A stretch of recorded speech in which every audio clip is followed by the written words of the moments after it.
I'm Sclimbing out.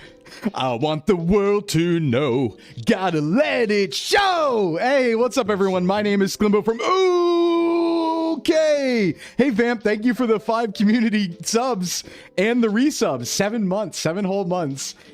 Hey, what's going on, everyone? Hey, Vamp. Nice way to start stream. We got a hype train level 2 going right off the bat. Let's rock. All right. Hell yeah. Let me give out. Who are those two? Who are those two? Can I see this? All right. Yeah, here we go. To Nick Hidden, the Hidden Nick. Nitherus, Kitsu, it's just one of those days, Mimic, and Hemo Mal. Also, thank you for the follow, Beara. What's up? What's up? What happens if we hit level 10? I think I've never hit level 10. Maybe I have. Maybe I had 11 once. Maybe I had 11 once. I don't really remember, but I'm pretty sure. I feel like it could have been 9 also. I'm not sure. I'm not sure. First time Beara makes a Beara. Hi, everybody. What's going on? My name is Sclimbo from Socks Agency, certified self-improvement VTuber. And you know what it is? It's Thursday. It's yapping. It's fitness. All those good things. Mint, you want to do me a favor and pin the marshmallow, please. Hey, Vex. Hey, dog. Listen. Based on the hype train menu, 12 is record. Oh, I'm wrong then. 12 it was. 12 it was. Well, 12 is a very big and good number. Hey, Mad, what's going on? Dog boy, wait, why are you wait, hold on, wait, Vamp, why are you just saying dog boy Sclim question mark? Did anyone prompt that, or is that just like, you know, it just came to you in a dream? Like, hold on, did I miss something? I need to because we've been having a lot of allegations. Cert has delivered Cert has delivered me a video that I'm going to drop probably on Sunday about me denying the allegations. All right, there's gonna be a video about it. Someone said we get dog ear toggle of level 10. Okay, someone might have said that, but it wasn't me. No, wait, I think I did actually. I think I did say that. Dog ears of level 10, so yeah, maybe. They're not allegations if they're just true. Listen, a video is coming out that will unequivocally disprove these claims. Hi, Yomi. Hi, Yomi. Hi, everybody. Happy Thursday. Hope you had a good day yesterday. We had a day off. I actually had free time. It was really weird. Like, don't get me wrong, I've been having like a couple hours in the morning where I've gotten to like play stuff, but this was the first time where I was kind of caught up on all my work. Like, I wasn't stressing over anything. There was no like big project in the background I had to do something for necessarily. And I just sat there and I was like, huh, all right, man. It was weird. Like, it's like coming up to breathe for the first time after a while. I don't know if I liked it. I mean, it was nice, but I also just kind of lazed around on my couch and I felt useless. Not in like a bad way, just kind of like a lazy way. I was just like, meh, just like lazing around on my couch. I did finish Oyasumi Pun Pun though. Oof. Can I request a clean, crisp yo to go with your new art? All right, hold on. Yo! Hold on, let me do it without a laugh at the end. Yo! There you go. That's it right there. That's it right there. Yeah, the new artwork, by the way. Hold on. Let me pull this up because it's so good. Farrell, thank you so much for the resub. And thank you for the 5 gifted Vamp and the resub. And the resub from, drumroll, there was somebody else, Foxtrot, earlier in stream. Thank you. Hold on. Let me show this artwork that Blair made. It's insane. This is going to be my new profile picture once we're done with the SVA cup, which I also need to show you. Look at this. It's, oh, hold on. It's huge. 1794 Nishiki color painting, 1794 Sclimbo. This is me from the Sclimbo from the Sclimboji, Sclimboji from the Socks domain. That's what this is. It rocks so hard. If Flork is watching, we need to Shaw Tucker our dude Sclimbo to be a real. What does Shaw Tuckering mean? Oh, Zhao Tucker. You mean Zhao? Don't Zhao Tucker me. Full Metal Alchemist. Don't do that. Canon. No, you see, this was me when I traveled through the ages. This was just me in 1794 in Japan. A real canon photograph. It all makes sense. Yeah, no, it's really cool. It's really cool. So, I mean, we were having a discussion in Discord that prompted this, but I can't talk about that too much yet. But we were just having a silly discussion that kind of prompted this little doodle. But it's an incredible job. I mean, it's crazy, right? Because the artist will call this a doodle. Like, Blair was like, oh, yeah, it's just a silly little doodle. The most peak thing you've ever seen in your entire life. That's just the artist's way. They're always like downplaying. They're always like, oh, look, just a tiny little doodle. And it's like, oh, it's like God rays coming out of it. Shao Tucker got auto-corrected, didn't notice. Oh, yeah, gotcha. Let me welcome everybody in, tell you where we're at. We do have the hype train going to level 3 now. And let's show off some stuff. Let's catch up with the day and get yapping. Also, we have the marshmallow pinned. If anybody wants to put in any fitness or nutrition questions, the marshmallow should be pinned in chat. Hey, Matt, thank you so much for the biddies. Some amazing Ukyo style Sclimbo. Thanks for helping me survive a tough work week. Yo, anytime. And thank you for the level 3. We get a chest off that. It's Georgie. Yo, we got a frog march emote. Look at those frogs marching. They're looking real good. Why does Edward hurt Daddy? Yeah, no, don't like that very much. Don't like that very much. Bad feelings, bad vibes. All right, from the top, who do we got today? Welcome in. Oh, first off, do we have any cool names? Hold on. Any new cool name follows? Yo, we got Drywall coming in. We love to see it. Hey, what's up, Max? Hello, brother. What's going on, brother? And let's see. What else do we got? Oh, we got Berserkiller. Hey, hi. You clip a lot on Zen stuff. Nice to see you. Going around spreading love. We're always about spreading love and good vibes here on Sclimbo channel. Also, hi, Ed, too. Anyway, welcome in. Ayoto, Amelia, Frost, Tufo, Orpheus, Peoplers, Mint, Little Cotton, XXX, Megafetus, Alex, Pete, Duntum, Noedu, Ven, Cod of Wisdom, Varn, Stay Bright, Orcus, AA, Zeppelander, Foxtrot with the resub, Feral, Bogo, Queso, Sarcastic. That's a different Queso than Queso Jama. Let's put that out there. Bogo, Zabraf, Nindessa, Smew with the streak, Tyler. Thank you for the follow, Bera, Vamp. And thank you for all the subs and the resub. Vamp, 7 months. I guess it almost is 7 months, huh? On the 8th, not the 4th. We still have 4 days, technically, but yes. AA, Vex, Darkness, Queso Sarcastic. Oh, there's a lurk, my bad. Oh, no, I spoke a silent lurk. I can't do that. I'm not allowed. There's Queso, other Queso, Queso Jama, Feral, Morn, Binka. Thank you for the resub, Feral. Binka. Then we have Etu, Dragon, Sheba, Smew, Little Crow, Max Miller with the follow, and Mune. There are 2 Quesos. There are 2 Quesos. But not on my Brickin because it didn't taste very good. Yeah, it turns out the 20-calorie Queso doesn't taste very good. You know? Who could have guessed that the very not real fake cheese didn't taste very good?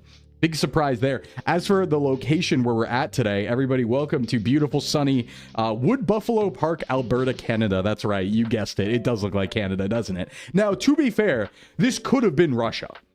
This could have just been rural Russia. Right? Like, I mean, the climate zone is the same. So we can never really, just for visual acuity, determine Russia or Asia from Canada. But you did. Good job. Is that the Fred Durst? Yeah. Hey, Soup. What's up? It is. Hold on. I can't do the hand thing, but Queso, like the guy who looks like a 1x1 Lego piece. Yo, I love Queso. I love getting Queso. Yeah, I'm getting killed for... You're going to tase me for speaking Silent Lurk into reality. Cotton, thanks for the follow. What's up? Also, let me give the points out. We are in Canada, so this is North America today. A lot of guesses for North America, so there you go. There you go. This is where you lurk in Canada. You will never know. Ah! Hey, Mr. Health. I was wondering how many cigarettes would you recommend while being MPreg for Pride Month? So if you're MPreg, you want to have 0 cigarettes because it's not good for the baby, right? So there's some very negative effects when you're MPreg that will pass on to the baby if you have a lot of cigarettes. So please don't. Please don't have any cigarettes, you know? Don't do that. That would be bad. That would be bad. So, when's the next Limp Bizkit album? I'm sorry. I don't know. We're limping the biscuit or something. Something like that. Yeah, you need to build up his immune system. There's better things to do with like that Wrecker, right? Just have him eat dirt when he comes out. That's like a good way to do it. Just have him like eat dirt and worms. Hey, man, so welcome in. Got to be a responsible father. So I can sit next to Carson Daly and Fred Durst and hear them argue over who she gave it for head. Like, what sort of head? If you smoke 1,000 cigarettes a day, the negative effects actually cancel out, but it has to be exactly 1,000. I don't think that's true, Command. High Command. You have to reset your MPreg whiteboard. To be fair, I wasn't drawn this time. We just mentioned it. But, you know, it's going to come up a lot. MPreg comes up a lot anyway, but it's also Pride Month. So MPreg is going to come up even more. How exciting. Something to show you really quick. Something to show you. You might have seen a little ditty on Twitter about this. We have revealed the design. It's coming. It's coming. You can't escape. Run. It's happening. It's the Waifu Cup. The SVA Waifu Cup. Now, unfortunately, as you can see, this is an amazing cup. However, obviously Zen was not in the company when we were working on this, so we couldn't get Zen on it yet. But this is all the talent sans Zen. Flork's here as well. And we have the shaker cups and we have the desk mat coming. Check this thing out. This is dropping June 12th. All right, get on it, get ready, write it in the calendars. See, everyone's asking why is Sclim not in the bunny suit. Listen, I didn't think about that. To be fair, this was presented to me as like, are you good with this? And I was like, yeah. I didn't think, let's put me in the bunny suit. Didn't think about it. But listen, there's already artwork that do that. So you could just like, if you want, you could print out that artwork and then you could like tape it over, right? If you want, because there already is, I think 2 pieces of art of me in a bunny suit. You could just do that. Flork's jugs are awesome. Yeah, Flork has great jugs here.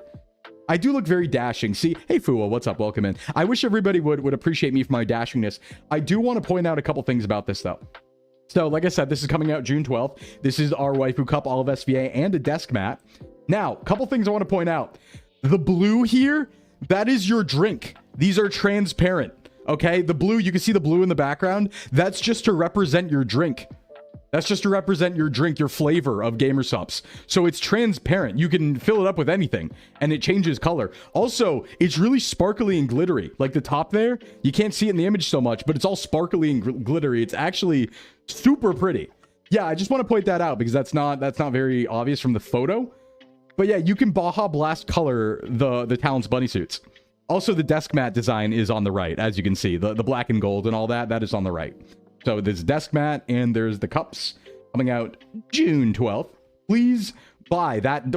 That helps me. That helps me live. That helps me not die. That helps me afford a beans. Command. Command. Thank you for fueling me, Command. Thank you for the throne gift of Alani new minis. Thank you so much. Floor's looking snatched. Absolutely. Let me give a huge praise over to Command. Thank you for funding my caffeine addiction. I really appreciate that. Alani is so good. I mean, don't get me wrong. I love Gamer Supps Premium Energy. I rotate. I actually just had my last G-Supps Premium Energy can this morning. I had like the mango, what is it, brand risk, I believe, this morning. And so I rotate a lot, right? So on Throne right now, I have some Monster, some Alani.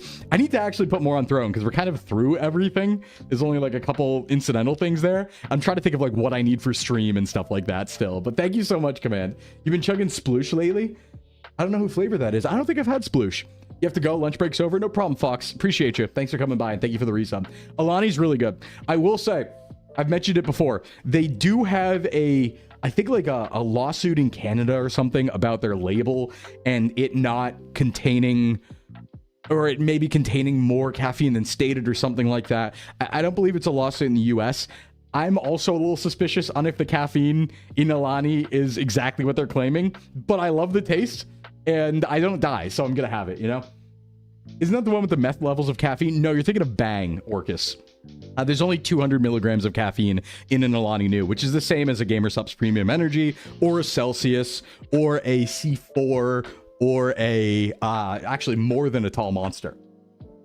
It's about as much as like the really big Monster can. So, put a Rolls Royce on your throne is essential. I don't think. You're weak, you can only have caffeine-free Gamer Supps. Nothing wrong with that. It's good for, you know, supplements and stuff like that, vitamins. They call it Bang because that's the sound your heart makes. Yeah, Bang is 300 milligrams. And the first time I had one, I never really had caffeine. And I was like giggling on the floor for like 30 minutes, like spinning around in circles like a little silly guy. Hey, Tux, welcome in. You went back to the Guacamole Gamer Fart tub since the Anime Girl thigh is running low. Both gained using code VTuber Mail at checkout for 10% off. I saw somebody use my code to order Gamer Supps yesterday. Whoever that was, thank you very much. I saw that. I check every morning so we can update the Sclim Spences meter because that's part of the calculation.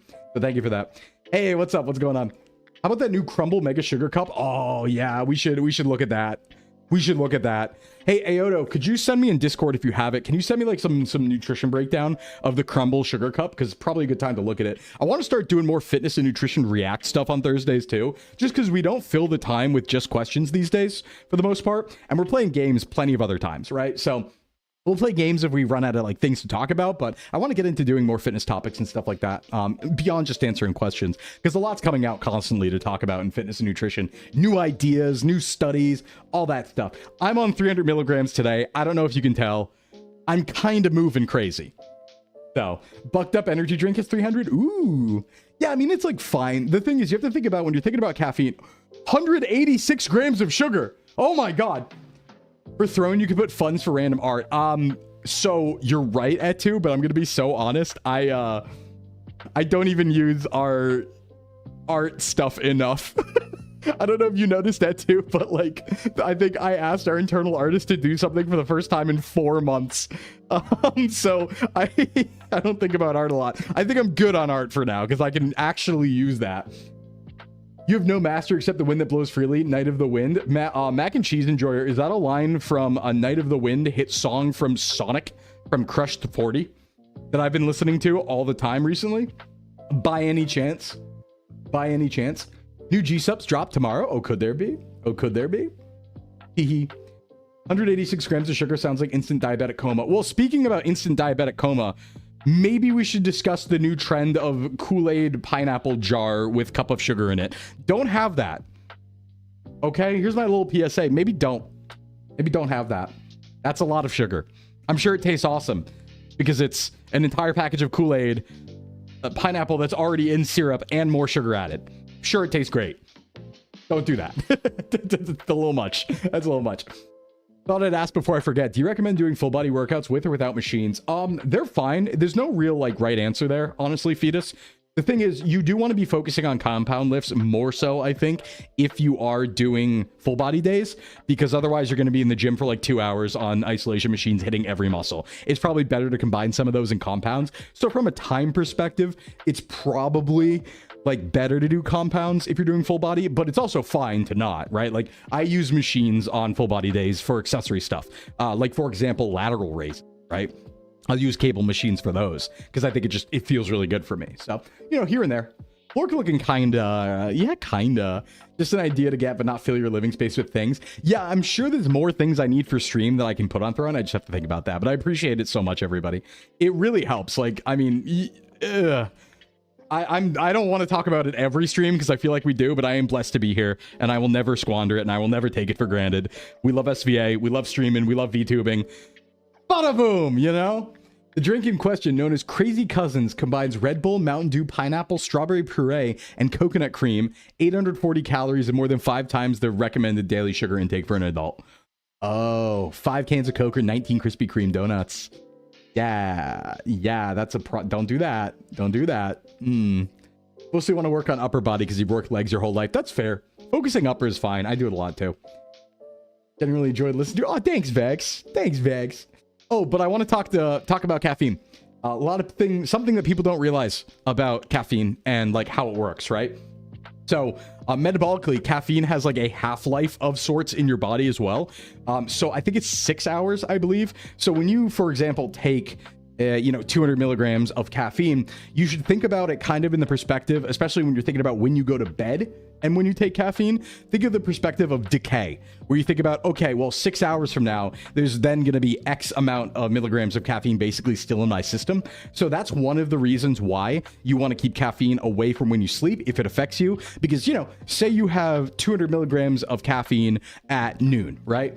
That might mean if you have, generally a normal metabolism, that you still have 100 milligrams in you by like 5 p.m., right? So there's a reason why people tend to space it out. And in my opinion, I think the optimal time to have caffeine in general, whether it's energy drinks, coffee, or anything, is to do it like about an hour after you wake up, not right away, but as early as possible so that it's not going to interrupt your sleep, right? Because I know 100 milligrams will still do stuff to me. And, I'm going to bed at like not 10 p.m., right? So I want to make sure it's kind of out of my system by then. Tap into the power of ADHD. Yeah, true. And then you could drink caffeine and go to bed with the power of ADHD. You always get so sleepy after coffee. Okay, well, it's time to talk about it again then, everybody. Fua, do I have news for you?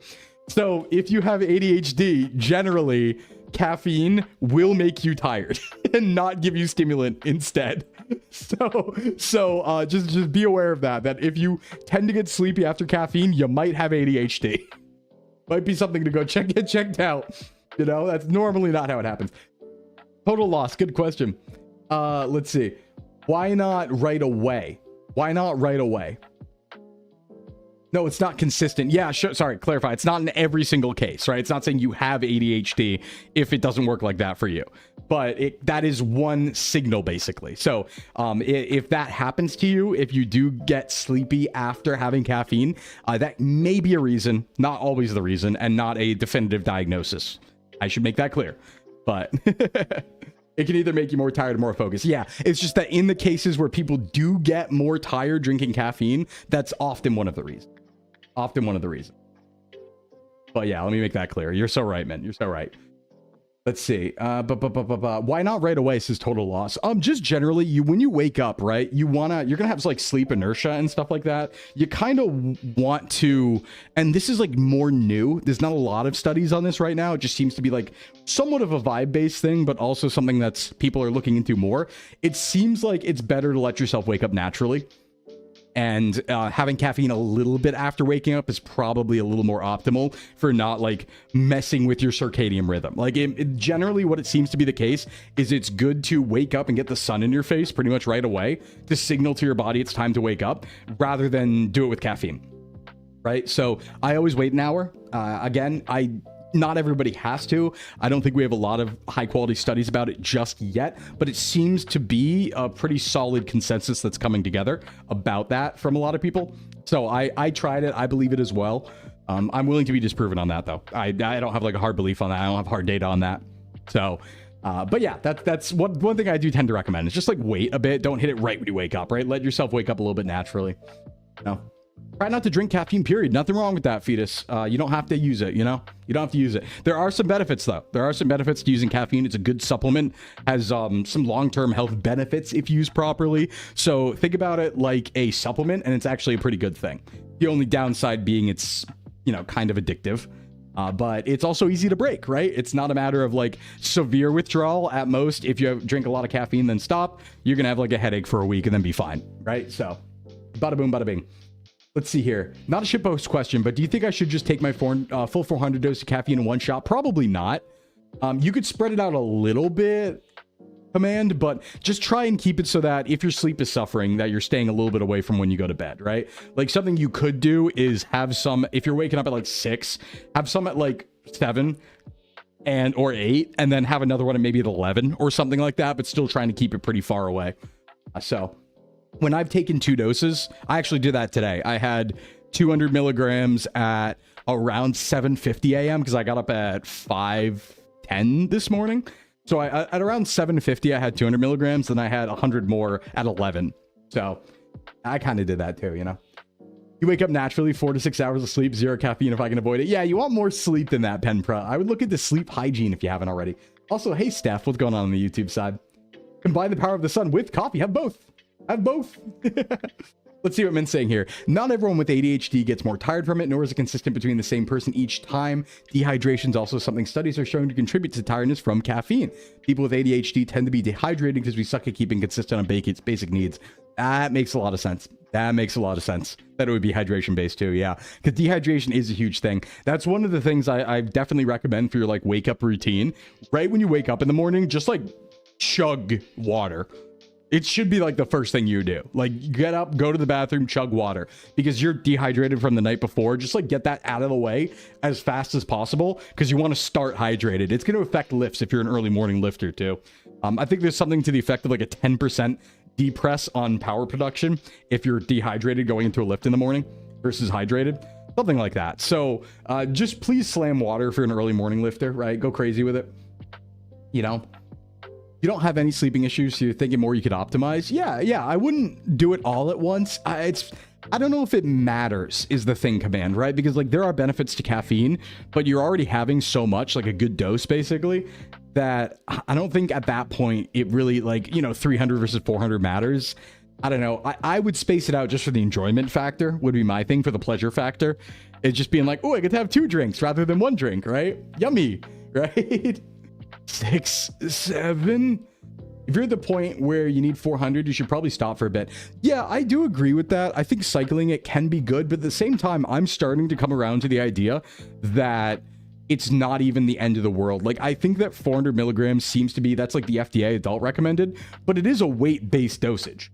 So if you're higher weight and higher activity and stuff like that, I could see 400 being fine to have regularly. It should be. I mean, right, because 400 is the safe limit, meaning no danger at 400 for an adult, theoretically, right? Now, somebody obviously who weighs a lot or is really tall probably could tolerate even more, not necessarily that they should, but they could tolerate it. So I think even 400 regularly can be pretty fine. It's shown.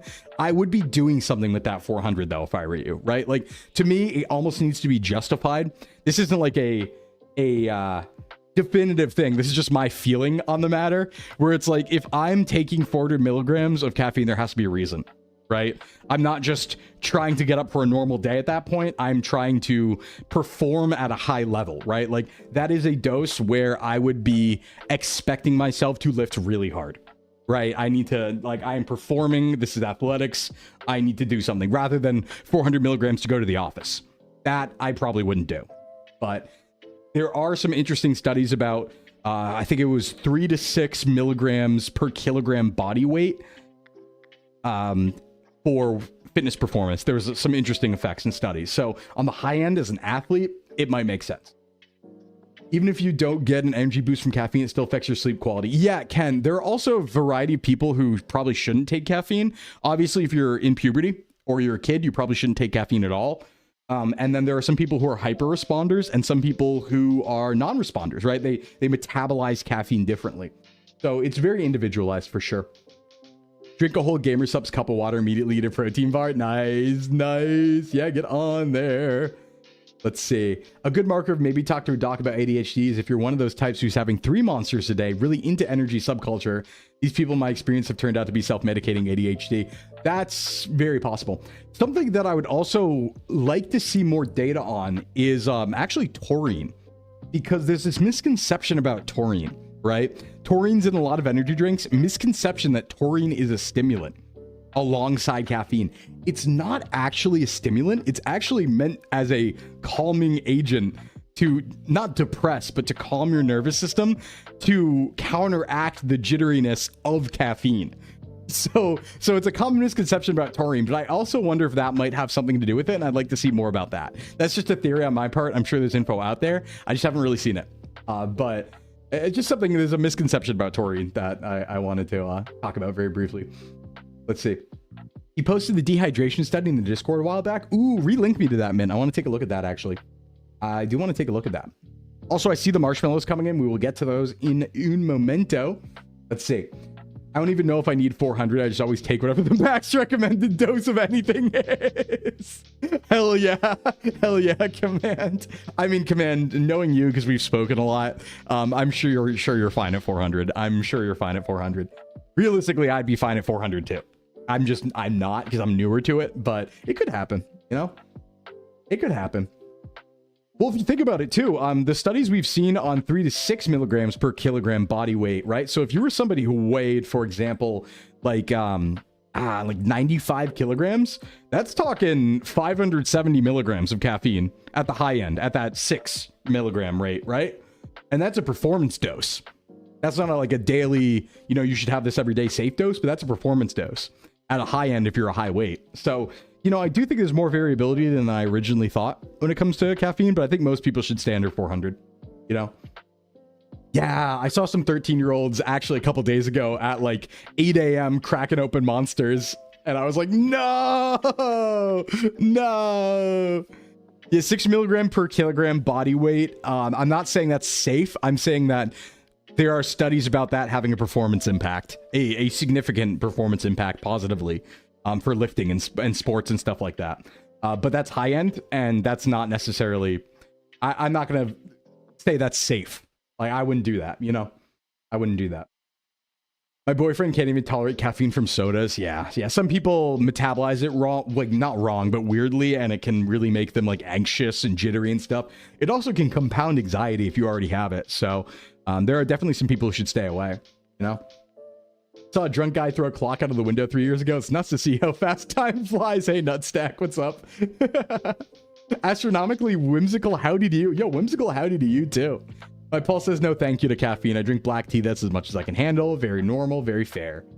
Very fair. A travel cup of Turkish coffee. Yeah, if you really want to have a heart attack, have Vietnamese coffee. If you really want your heart to explode, have some of that. It makes you insane, I hear. It makes you go crazy. Hey, Smooth, thanks for the lurkies.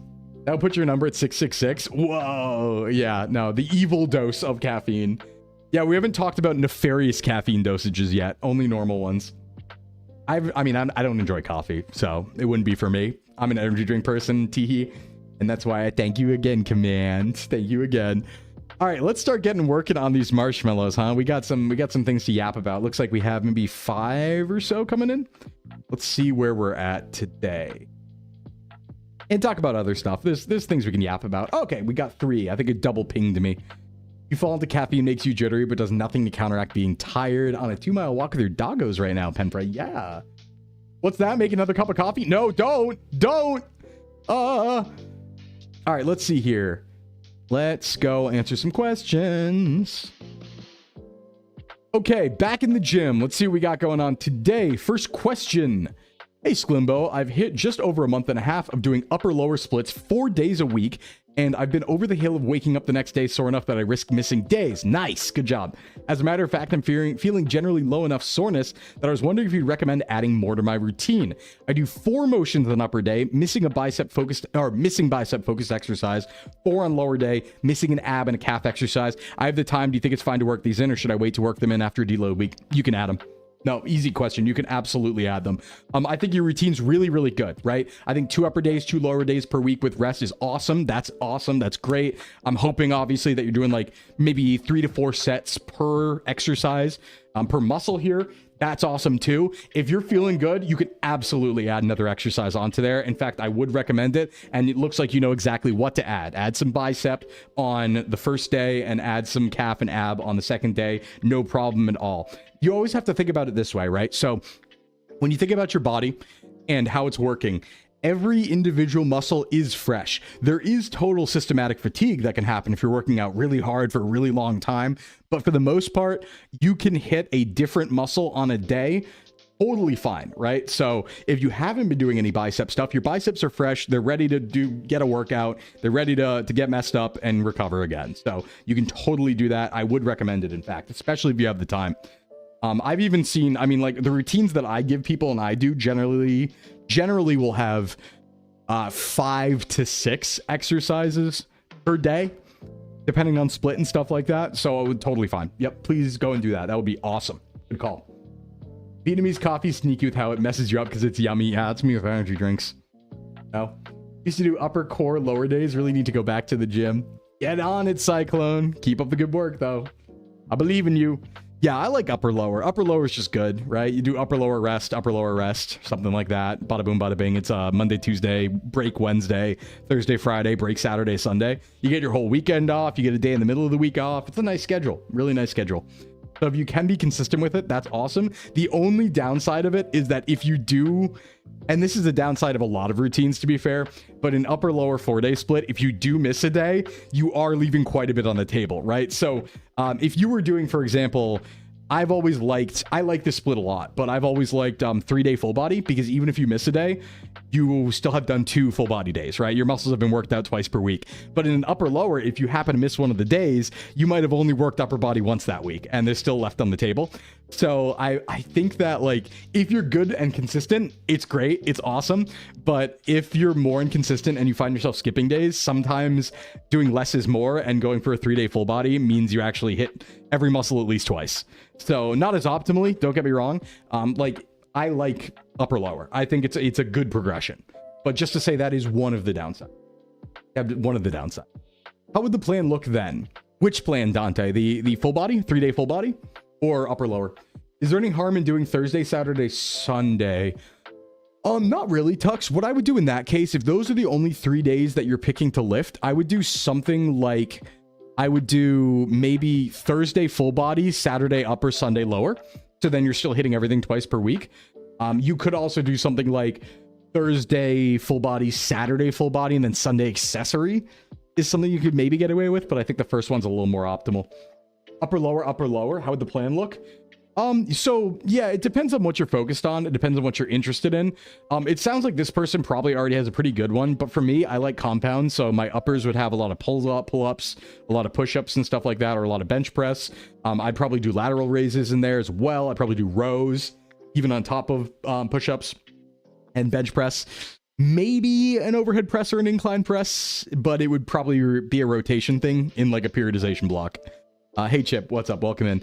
And then lower would obviously be your squats, your deadlifts, your glutes, glute bridges, maybe things like that, RDLs, bada boom, right? Abductor, adductor, just hitting the big stuff. Calves, and adding calves and abs at the end there makes a lot of sense. I also do like doing abs on leg day. I think that's totally fine. Something like a hanging leg raise or something is really good there. Hey Zam, welcome in. All right, next question. Hey Sclimbo, how do you feel about the complete cookie from Lenny's and Larry's brand? I know it has too much sugar, but I feel like the fiber and protein make it a pretty well-rounded food option when I can't just pull a full-on healthy snack together. So I've had these before. I don't think they taste that good to me, but let's take a look at the macros. Let's go ahead and pull up, because I do know the brand. I'm gonna find one right here. Complete cookie, Lenny. Complete cookie, Lenny's nutrition. Let me pull one of these up right here. Is this it? Yeah, now you got to be careful about the serving size is the only problem, because I know it's like a per cookie stitch and like half the cookies the serving size. It's kind of cheesy. So let me do some critique here. So here we have one of the Lenny's cookies, the double chocolate, right? So first thing I don't really like is it's kind of pathetic. 420 calories for 16 grams of protein is a little pathetic. I want to see double the protein for that amount of calories, right? So that part, I'd rather have a protein bar. Fiber, good. It's good to have some fiber. You're going to be wanting over 30 grams per day. Pretty much everybody should have that. It really is like a super, super overlooked part of nutrition these days. Please get your fiber. 10, about a third of your daily recommended, maybe a little less, right? So it's fine, but not super, super optimal. And sugar's fine. I'm not really worried about that. Like, you know, you are allowed to have sugar in a day as long as you don't overeat on sugar. It's not going to do anything. So if it gets too addictive and you want more sugar and then you overeat, that's a problem. But otherwise, the sugar's totally fine. The sugar's totally fine. What I'm more concerned about is the overall calorie to protein ratio. And if you are interested in the fiber, there's a better thing to do here. Go get Quest bars. That would be my big recommendation. If you like them, if they taste good to you, and if you want a fast snack, get Quest bars instead, because they have more fiber for half the calories and more protein. So a Quest bar would be somewhere around 190 calories, 14 grams of fiber, and 20 grams of protein. So it's just a more efficient bar, saving yourself 200 calories, basically 210, 220 calories. And you get more fiber at that. So you could have two of those and basically get your daily fiber and twice the protein too for the same calories. So yeah, it's fine to have if you integrate it into your plan, obviously, but I think you can be more efficient here if you're looking at diet food or protein food in general. Quest bars have been my breakfast for a while now alongside Nalani. Hell yeah, we love to see it. Processed Max morning. We get our Alani, we get our Quest bar. Hell yeah, I've been on that train before. Now, as for like what's actually in this cookie, there's nothing I'm really worried about here. They're using molasses. That's fine. Yeah, there's no real there's no scary ingredients or anything in here. So you're pretty much good there. Cane sugar, totally fine.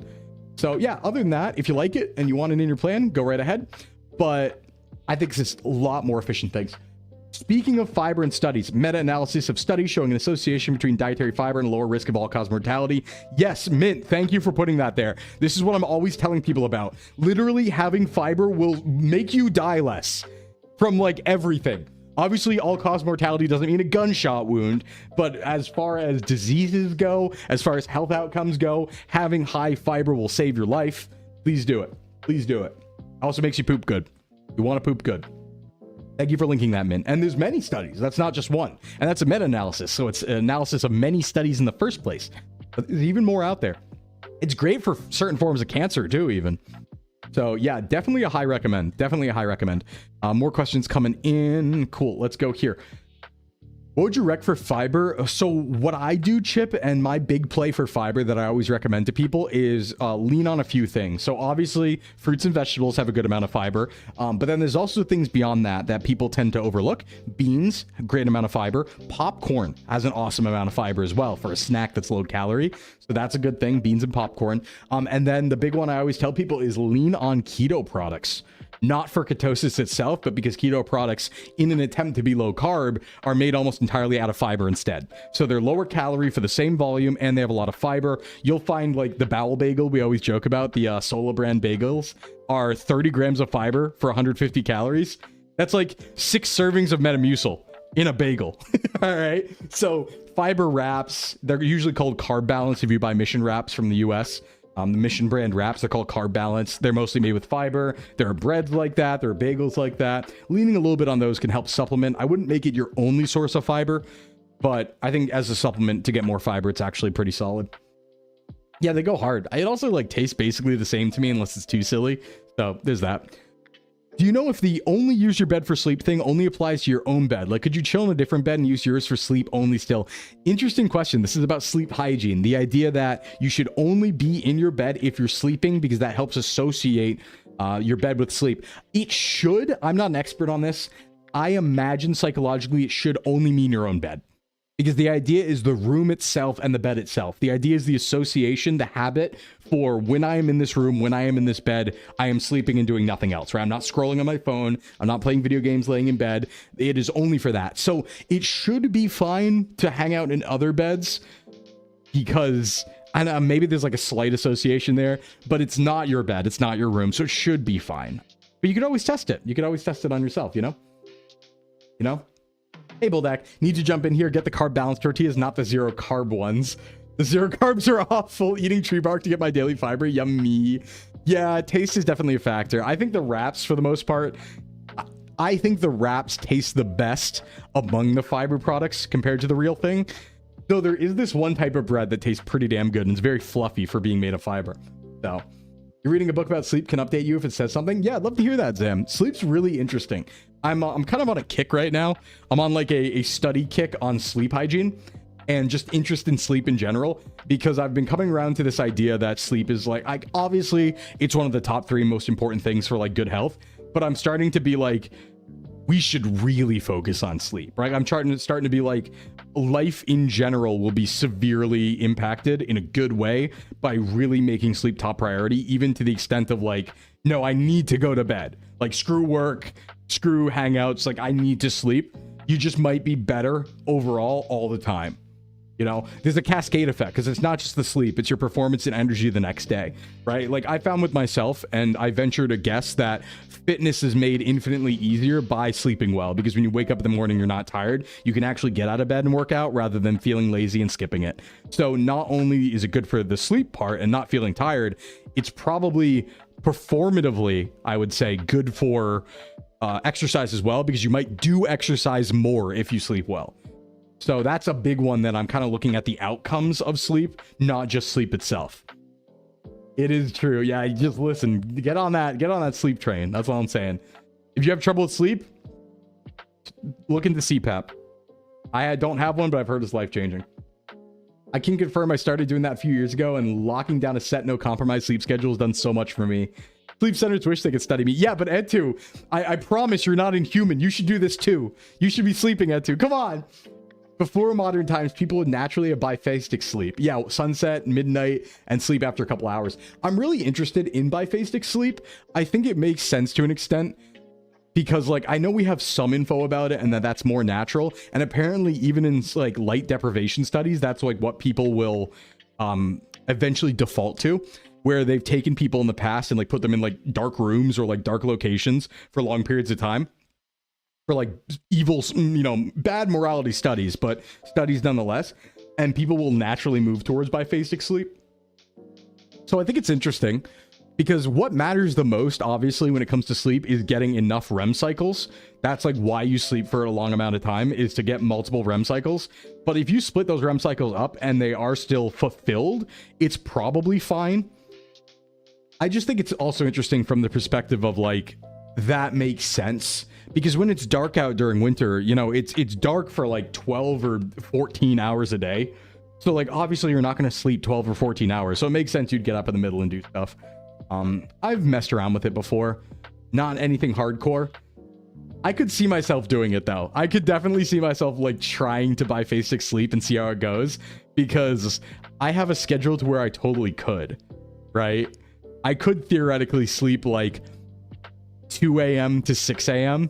and then maybe like get up for a few hours, do some stuff, stream, and then sleep like after stream, maybe like 4 to 8, maybe.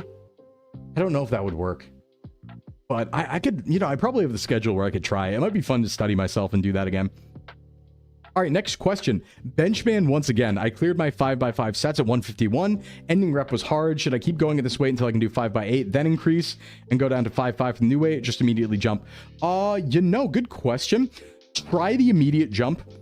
Try the immediate jump. I have a feeling. I have a creeping feeling that you can go higher. I have a creeping feeling that you can push higher. If you're a more advanced or even later intermediate lifter, I would say go for the 5x8. But just judging by the weight here, I imagine you can take bigger jumps because it seems like you're earlier in the bench press journey. So try a bigger jump. If it doesn't work, then obviously do the 5x8 and work for that instead. But try the jump first, see if you can do it. I think this is probably the point where you want to be pushing and seeing what you're really capable of and testing where failure actually is. And then just continuing trying to go up pretty aggressively. And then if that doesn't work, dial it back. But it's always worth a shot to try it, you know? You got any DMs open to update you on the sleep things I get from the book? Yeah, Zam, you can DM. I'd love to hear of it, actually.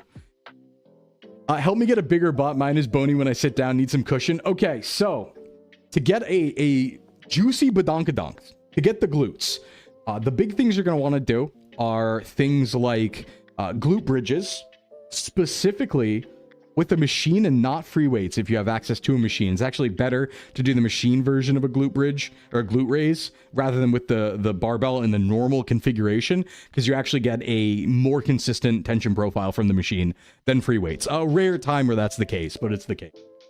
So that would be what I do. But this is going to also be a nutrition thing, right? So if your butt is bony, if you need some cushion, you do need to gain some weight to have that cushion, right? So you're not going to develop a muscle out of nothing, out of thin air. So you would probably have to go on maintenance or even bulk a little bit to be able to get more mass there in general, and then use the workouts to make sure that mass is muscle and not fat. So you would probably need to bulk up a little bit, unless you're a very big beginner, and then you could probably get both at the same time. But this might be a bulk situation or even a maintenance phase situation, and then just go crazy on glute exercises. So glute bridges or glute raise, really, really good one. I would also argue that certain forms of squat are actually really good for your glutes. It depends on the width of your feet, basically, for if it's going to be more glute or quad targeted. It will work both every time, but some might actually be more glute focused. So that's something to look into as well. And even RDLs are pretty okay for the glutes. So those would be the things I focus on, but primarily it's the glute bridge or the glute raise. Are workout routines different between summer and winter? For me at least, Ed2, it depends on how I live my life. So because I'm outside so much, I do kind of change based on the season. Like when I wake up, when I sleep, when I go outside does change based on season. So going into summer right now, because it's hot, I make sure all my fitness is done very early in the morning or very late at night. I never do anything during midday because I'll never be able to cool down, right? Because even if I have my AC in my gym going, I'm going to be sweating. And then when I go into my shower, I don't have AC in the shower. I'll sweat. Even when I come out and dry off, I'll still be sweating. So I make sure that like when it comes to summer, I wake up really early with the sun, usually around like 5:20 a.m., 5:30 a.m. And I get, a run done and I get workouts done before the heat ever ideally gets above 70.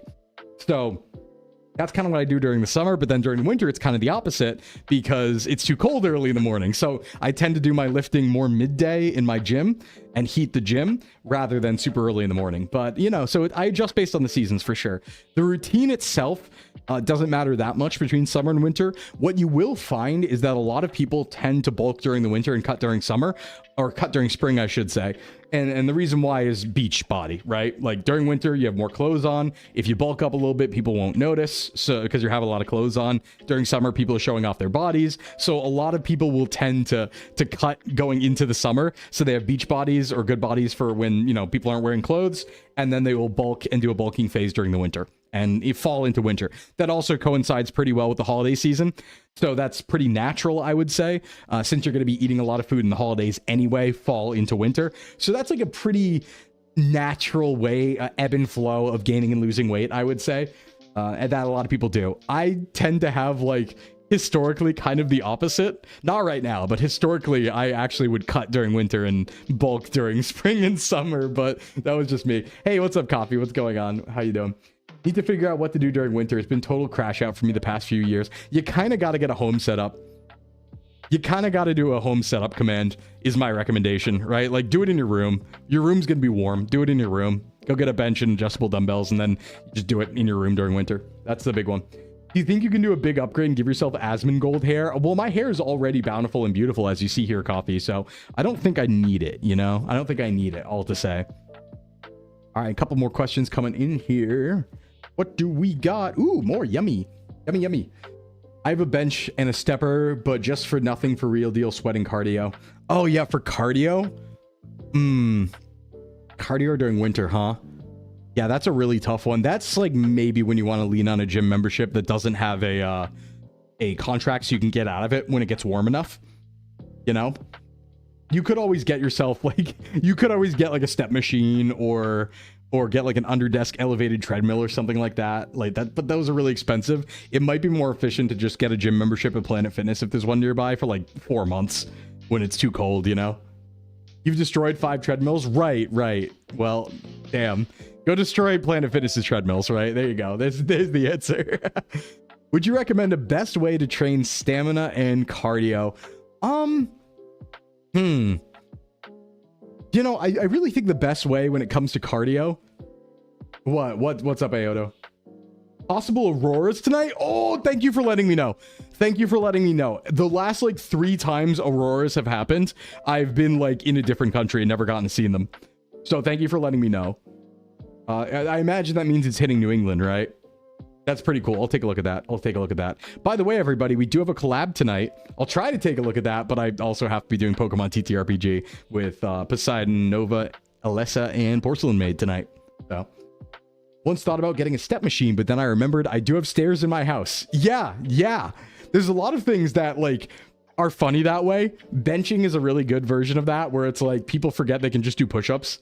Like you don't even necessarily need dumbbells or a bench press. You can just do push-ups.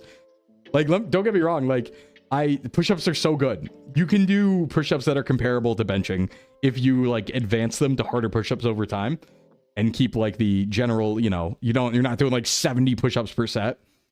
So yeah, thank you for that info though, Ayoto. Okay, so a best way to train stamina and cardio. So the cop-out answer is that the best way to train cardio is do the cardio you'll do. Right? Cop-out answer is the best cardio is what you'll stick to. So find one that's fun for you that you'll actually do and keep doing that. Now, if that's not a problem, if you can do like any form of cardio, I would say a good mix between zone 2 and like a little bit of zone 4, zone 5 is probably pretty good. You want to be doing probably line share zone 2 cardio, which is cardio to the level where your heart rate's elevated, but you can still hold the conversation. And then definitely have like a couple sessions per week, like 2 or 3 sessions of kind of like all out pushing the bar, right? You can think of it like your, you know, steady flow, and then you're pushing your limits every few days or something like that for just a little bit, right? Those are shorter sessions for sure. So, you know, I do think that sports specificity does still matter. So the best way to train for something is to do the thing over and over again. If you're looking to do a race or a 5K, start training the 5K. But if you're trying to get better at cardio to do soccer, start doing soccer, right? Or training for that. I think it's always better to do the exercise that's good for the task by doing the task itself. So that would be my answer to that, sort of. But yeah, best way is to have a mix between the both of them, I think, because that's going to be one of the good ways to increase your VO2 max, which is going to matter a lot for that. And VO2 max, you want to, one of the good ways to increase it is to go into zone 5 regularly and get used to really pushing the bar, right? And making your body more efficient at breathing and using oxygen. So you do that by going crazy, basically. Push the limit. Hey, what's up, Kona? What's going on?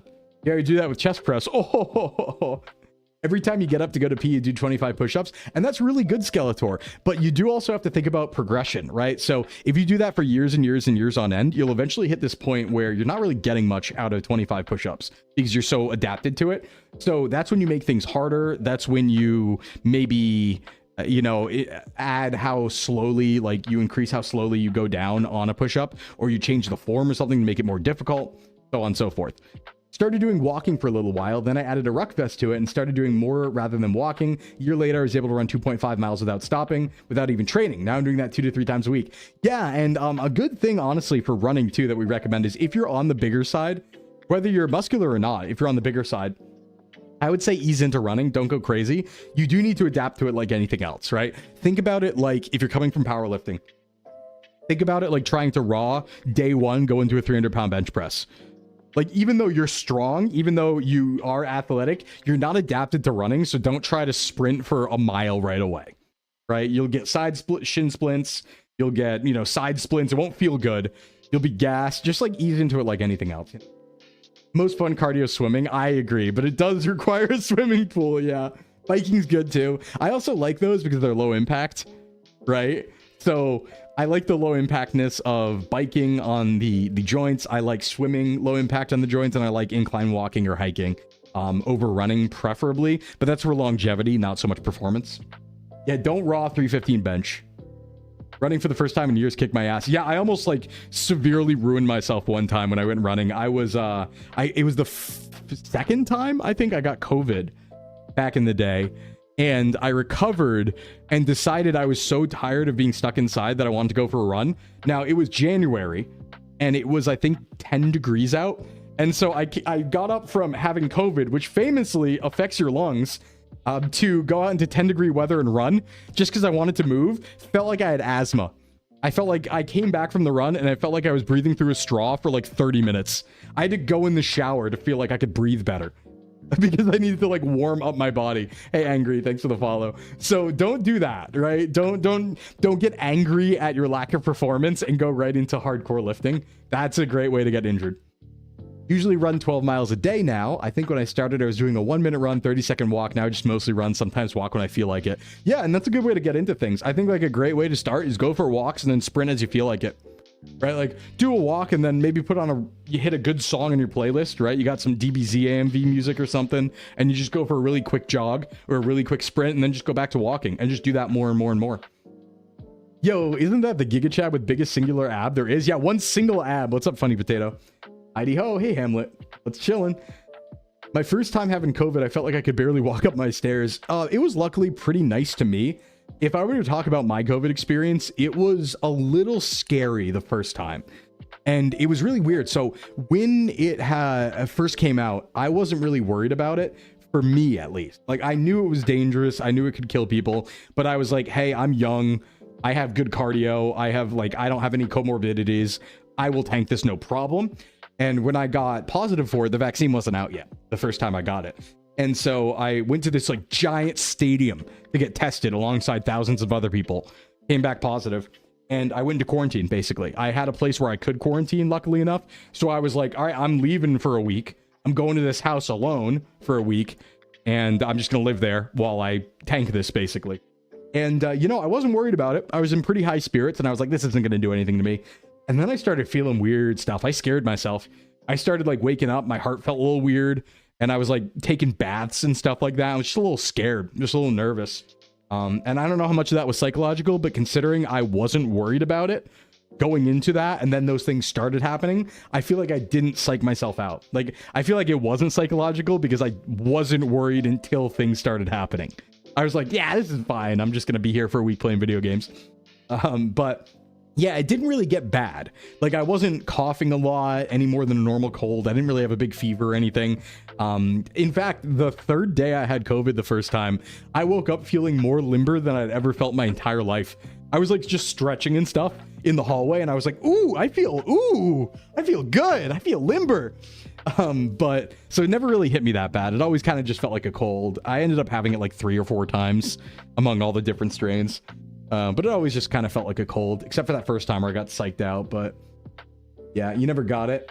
Everyone but you got it. I know somebody like that too. I live with somebody who didn't get it at all. And he didn't get, I don't think he got vaccinated either. And he just never got it, even though everyone else in the house got it multiple times. I guess it just didn't happen to him. He just had an immunity or something. Don't know what that was. Kind of sad I can't run long distance anymore. Got osteoarthritis in both knees. Yeah, that can happen, Poundend, but it's still good to exercise. It can help with osteoarthritis if you take it easy. So, if you take it easy. Okay, we did have pre-rolls just turn on, everybody, so I'm going to go on ad break right away here. Not going to delay it. We have more questions to get through. We will be right back in 4 minutes. Stick around. Of course, we have to take ad breaks to disable those pre-rolls. So everyone, meds check, stretch check, all that stuff. Go get some food, go get a snack, do some pull-ups, and I will see you back in 4 minutes on the other side. BRB. Max, welcome in. You like MMA? I theoretically like it too. It's pretty cool. And Space the Fish, thank you for the streak. Okay, be right back in 4 minutes. See you on the other side.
Okay, welcome back, everybody. Hope you had a good break. Let's rock. More questions, more stuff to yap about. The conversation flows. The Sclim is moving. Yeah, I don't really abide by COVID guidelines anymore, but I do. The one thing I did kind of take away from it, and this was just kind of like a useful skill, is kind of being aware.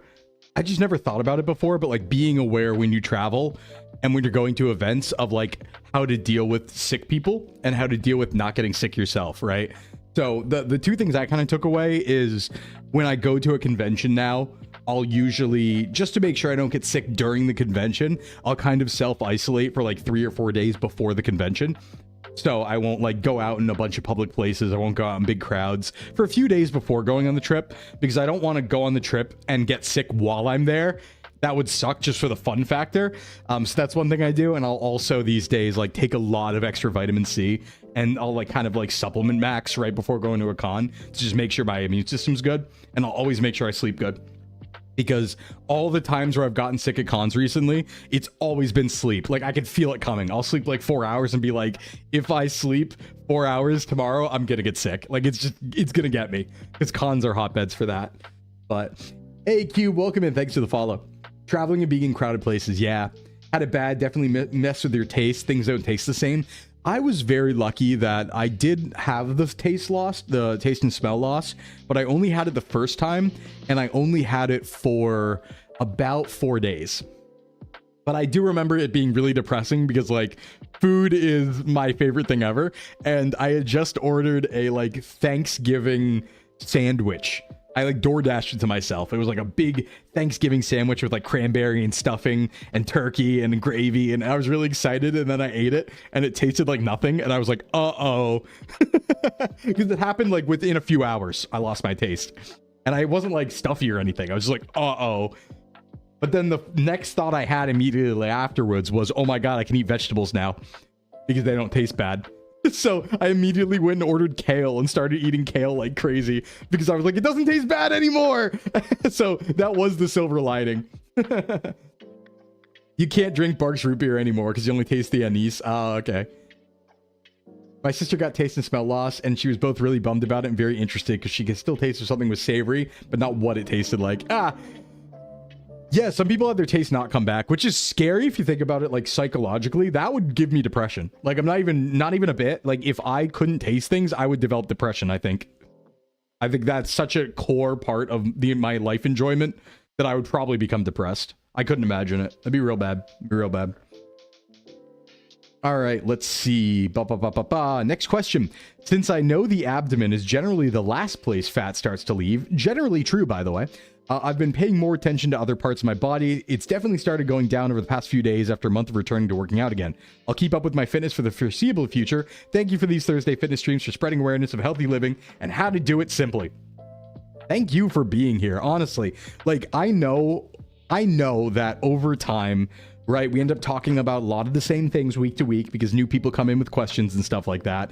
And people who are here for that and who do come week after week and hear the same things, I apologize because you're hearing a lot of repeat information, but I also thank you for being here, and I hope you realize it's because I want to help people with this stream, right? This, like, the Thursday stream is a just chatting catch up stream, but it's something I want to do as a content creator that I don't want to ever give up on no matter what, right? Regardless of numbers and content strategy and all these things, one of my primary goals for being here is to help people with this stuff.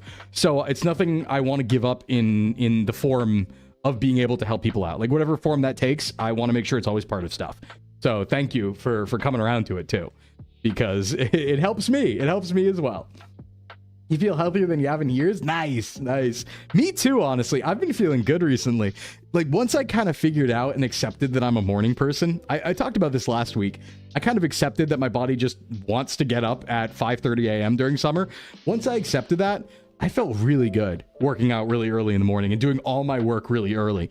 I used to think like, oh, I just by nature of it being early in the morning, I needed time to like, you know, like, oh yeah, I'll work better midday. But no, I can get actually 3 times as much done between 5 a.m. and 9 a.m. than I can between, you know, 1 p.m. and 7 p.m.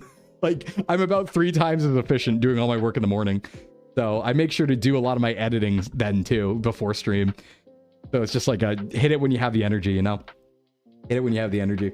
Here for the vibes, plus you learn something. Yeah, I mean, I figure we do 3 streams that are like video games and other content and stuff like that. We can afford one whittle fitness talk, right? Especially because we do other stuff on Thursday too.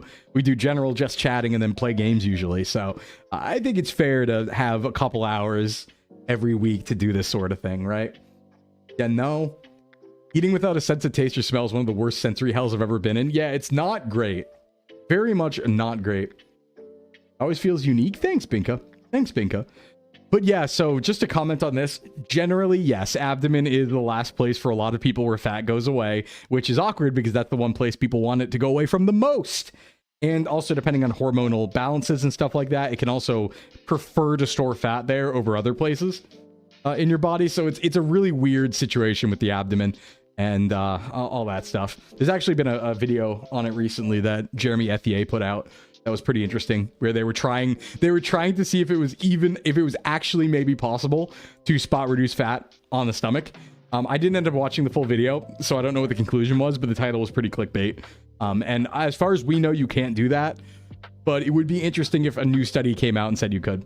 The video was quite good. Hey, Zay. Also, thanks for the follow, Zay. I didn't actually finish, though, so I didn't get to the part of the conclusion. So I didn't see what happened yet, but your body stores all mass in your dong, both a blessing and a curse. You can no longer wear pants. Yeah, you just got this huge magnum dong hanging all the time. It's really tragic. All his videos are pretty clickbait, but they tend to have good info. Yeah, and that's like the YouTube strategy, right? You have to put clickbait titles and thumbnails, and then you put the good content in the video and hope that the audience will forgive you for having the clickbait titles and thumbnails. Now, as for me and my strategy, I don't even know how to make clickbait thumbnails and titles, so I don't. But I should. All right, next question. Considering the current ass topic, can you go more into detail on bulking? Is it more about just consuming more calories, or is it more nutritional focused? I'm sure I want to eat healthy to begin with, but is it less important during bulking? Okay, dirty bulking versus clean bulking. Here's the forever question. So dirty bulk is the idea that as long as you're eating a calorie surplus, what you eat doesn't matter so much. You can eat junk food, you can eat snacks, whatever, right? Just get those extra calories in.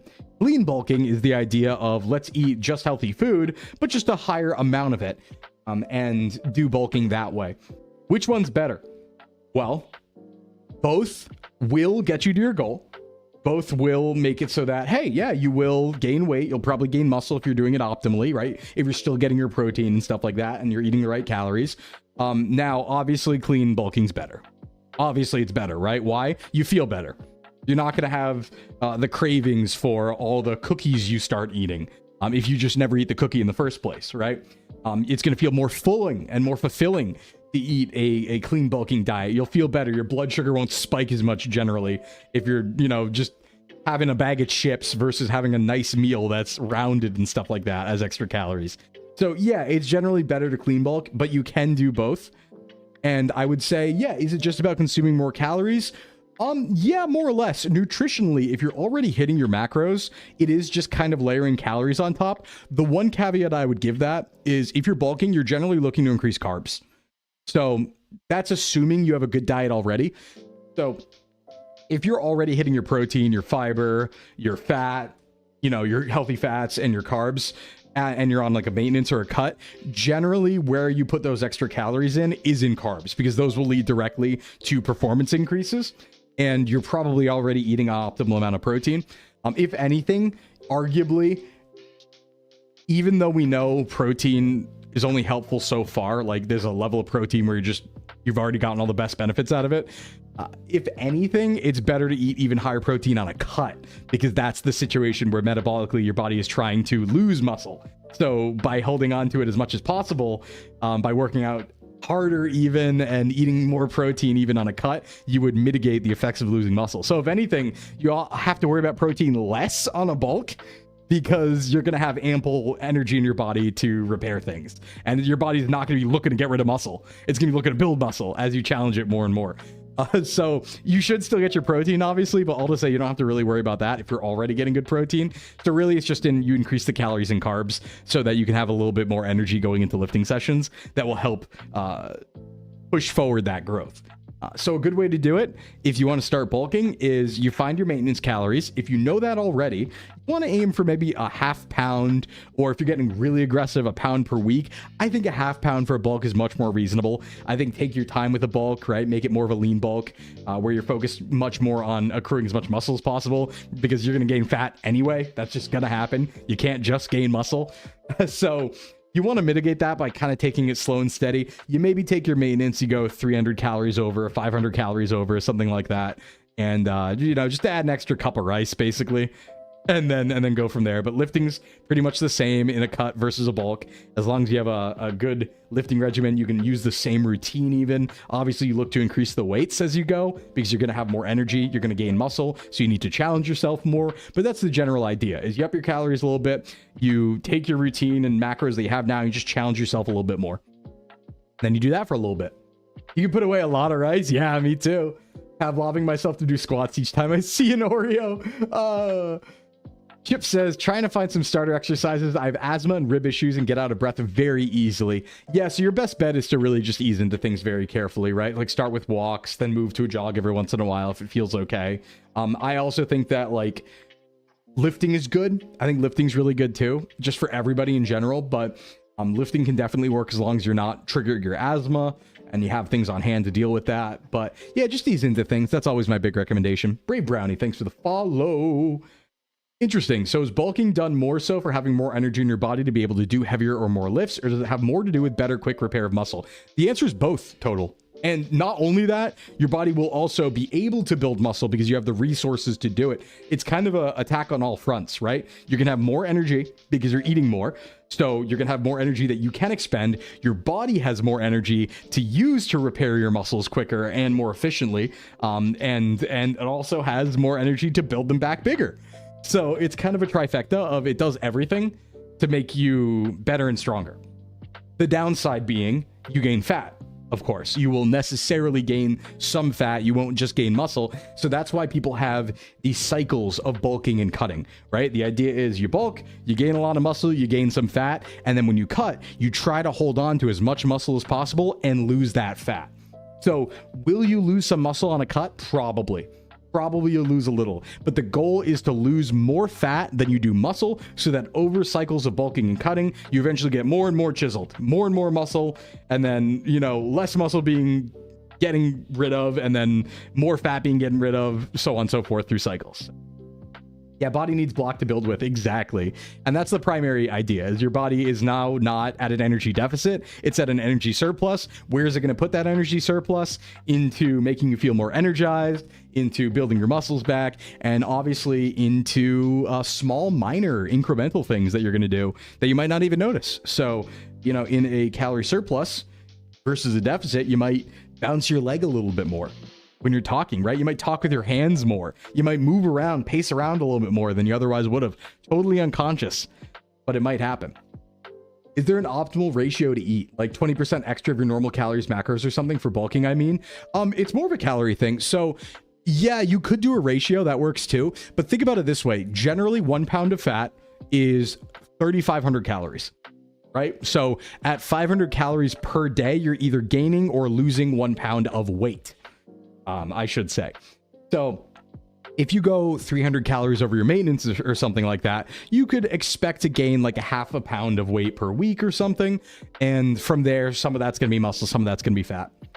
So it's more so just going a little over your maintenance, and you can choose how much that is. So you could do a percentage thing that could work, where you do like 5% or 10% over what your maintenance calories is. But I like thinking about it like hard numbers, just because that's what we use to count for calories. No. 2 sticks of butter a day. Yeah, exactly. The Italian meal. Next question. Unlike the rest of my machine work, I feel like I'm hitting a bit of a plateau with my chest press. I've been doing, I think, 140, but I can barely finish my 5 to 10 reps. That's definitely my limit, and I've been there for what feels like weeks. Any suggestions? Yeah, actually. So a few things matter here. And might be a suggestion you don't expect. Suggestion might be take a break, depending on where you're at. So when you hit plateaus like this, there's usually a physical reason for it, right? There could be a psychological reason. Could be you're tired, you're not pushing as hard, you're not in the zone. That can happen. We all have off times. But if it's a consistent thing over weeks, a couple things to look at. How long have you been lifting for? Number one. If you've been lifting for a couple of years, you're kind of intermediate lifter, you know what you're doing, you're used to it, your body's adapted to lifting, you need to start thinking about taking deload days, which is once every maybe 9 to 10 weeks. You're going to be accumulating, just because you're working so hard and you're so optimized at it, you're going to be accumulating a lot of like systemic fatigue that will add up even if you take your recovery days. It's just gonna slowly roll where it's like, you know, maybe you went down from 100% to 50%, and then during your recovery day you went back up to 98% but not 100, and then the next time you go down to 50%, then you're back to 96% but not 100, and then over time this makes it so you're just working out so hard and so much that you haven't had time to fully reset and recover as you got more adapted.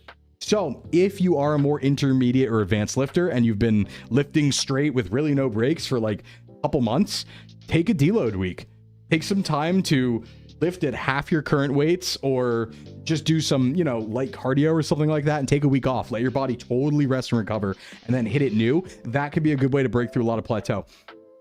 Another possibility is food-based or sleep-based, right? Could be you're not sleeping enough, but food is usually a big one here, right?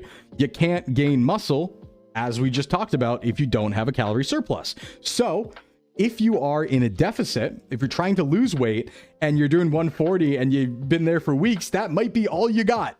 That might be all you got right now. So then your goal goes from stop trying to progress because you're in a deficit to try to hold on to what you have. But that really only applies if you're in a deficit, because at that point, again, you're in an energy deficit. You can't build any more muscle, and you're adapted, so you definitely can't build any more muscle. So what you want to do is try to mitigate loss by continuing to do the 140 lift as much as you can without letting it drop. So something I'll do when I'm in a cut is, say I'm benching, I don't know, like 250 or something, right? Let's say at the beginning of the cut, I was benching 250 pounds for 5 reps, something like that, right?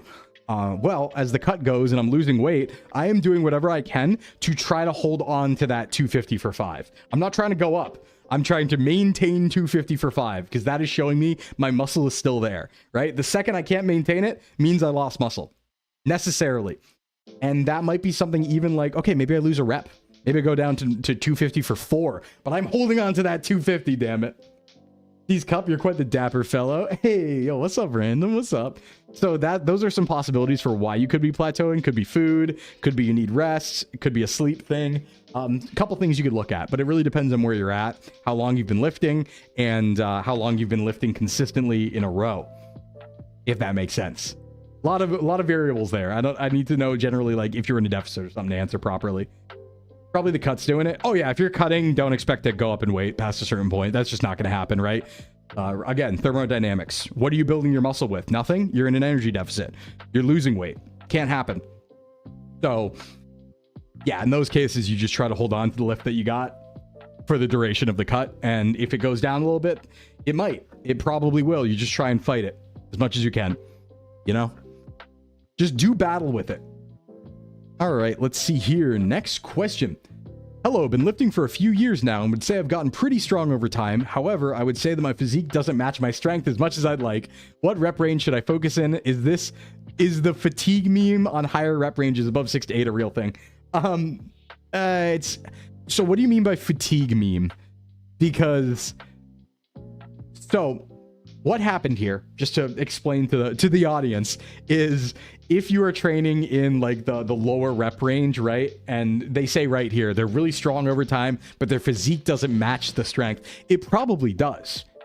You probably look strong and you probably are strong. It's just what you mean is you don't look lean. You don't look cut. You don't look chiseled. And that's purely a factor of when you're powerlifting and stuff like that, you're focusing on your muscle getting as strong as possible, not as big as possible, right? So visually, it is there, it is powerful, but it's not bulging like it would be if you were at very low body fat percentages and focused entirely on making the muscle as big as possible rather than strength. So if you wanted to catch up your physique a little bit, it might be time to swap styles, and that would be something where you'd look at maybe doing higher rep ranges as an example. Hades, thanks for the follow. Welcome in. It ate your marshmallow. We're getting there. We can see Varn. Submit it again or put it in chat if so. So yeah, you could try going to 12 to 15 for a while. It's not going to make a huge difference. Like, you can still look really muscular on lower rep ranges. Don't get me wrong.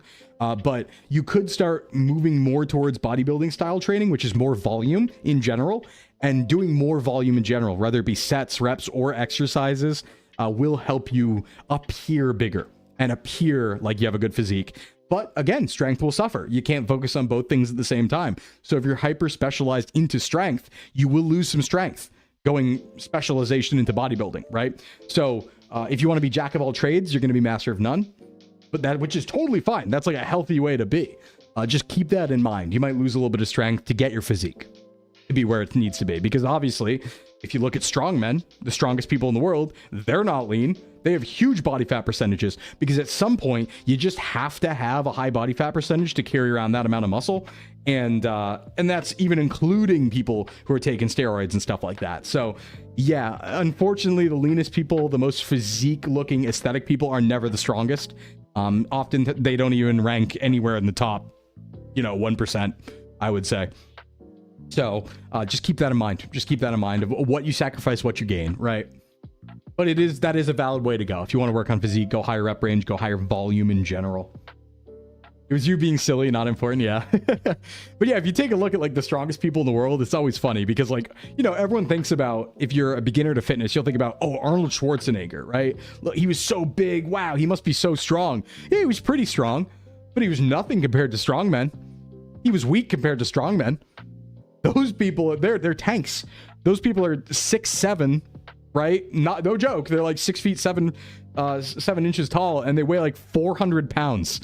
They're monsters. They're inhuman. They're giants, right? That's a very different ball game than trying to look as big as possible. Let's see. Next question. Yeah, God of War Thor is accurate. No, I agree. Okay, no, I had a criticism. So people were talking about this. I'm pulling up a picture. I was actually just thinking about this. I'm glad you brought it up, Random. People, when the new God of War game came out, people were making fun of Thor. God of War Thor is optimal. That is what strongmen look like. Like 100%. 100%. The gut might be like a little big. That's like a little bit of a steroid gut maybe. But like, let me show, hold on. What's his name? The deadlift guy. Eddie Hall. I'm going to compare him to Eddie Hall real quick. Ready? Look at this. And you'll see what I mean. And this is like towards the end of a bulk, obviously. But let's take a look here. Right? Those are my numbers, but very little muscle. I got you. So this is Thor from God of War. And people were like, oh, Thor's fat. Haha. No, that's like strongman. Meanwhile, here's Eddie Hall, one of the strongest people in the world.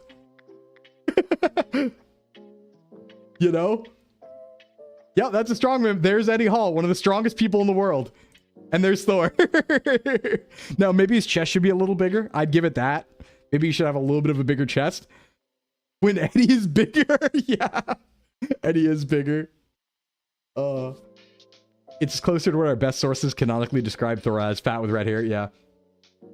Supposedly bald. Well, Eddie also is getting there, so. But yeah, no, I think this is a fairly accurate portrayal, honestly, of someone who'd be really strong. That's what they would look like. Especially if they drank a lot of beer, right? Especially if they drank a lot of alcohol and didn't care. And they were hyper-focused on just being strong. Yeah, his pecs should be bigger, but that's about it, yeah. Eddie's actually Thor. Yeah, pretty much. All right, next question. I know that carbs are used by your body for energy. Should I worry about how much I'm having during the day if I'm a morning lifter versus an evening lifter? Carb cycling. Good question. This is kind of an advanced thing, and it's nothing you need to worry about. So I know I throw a lot of information at everybody here, so don't really worry about this, but there is some optimization to be had to carb cycling. So yeah, carbs are used for energy, right? And because of that, there are points where you could make a lift more efficient depending on how you time your carbs. As for if you should worry about how much you're having during the day, if you have more carbs, you will generally have a higher performance in the gym. That will correlate pretty directly, right? So when you go on like keto and stuff like that, when you limit carbs or go low carb, you're going to perform worse in the gym for the most part, right? Compared to if you didn't. Not a huge, enormous effect, but it's an effect that's studyable and significant statistically.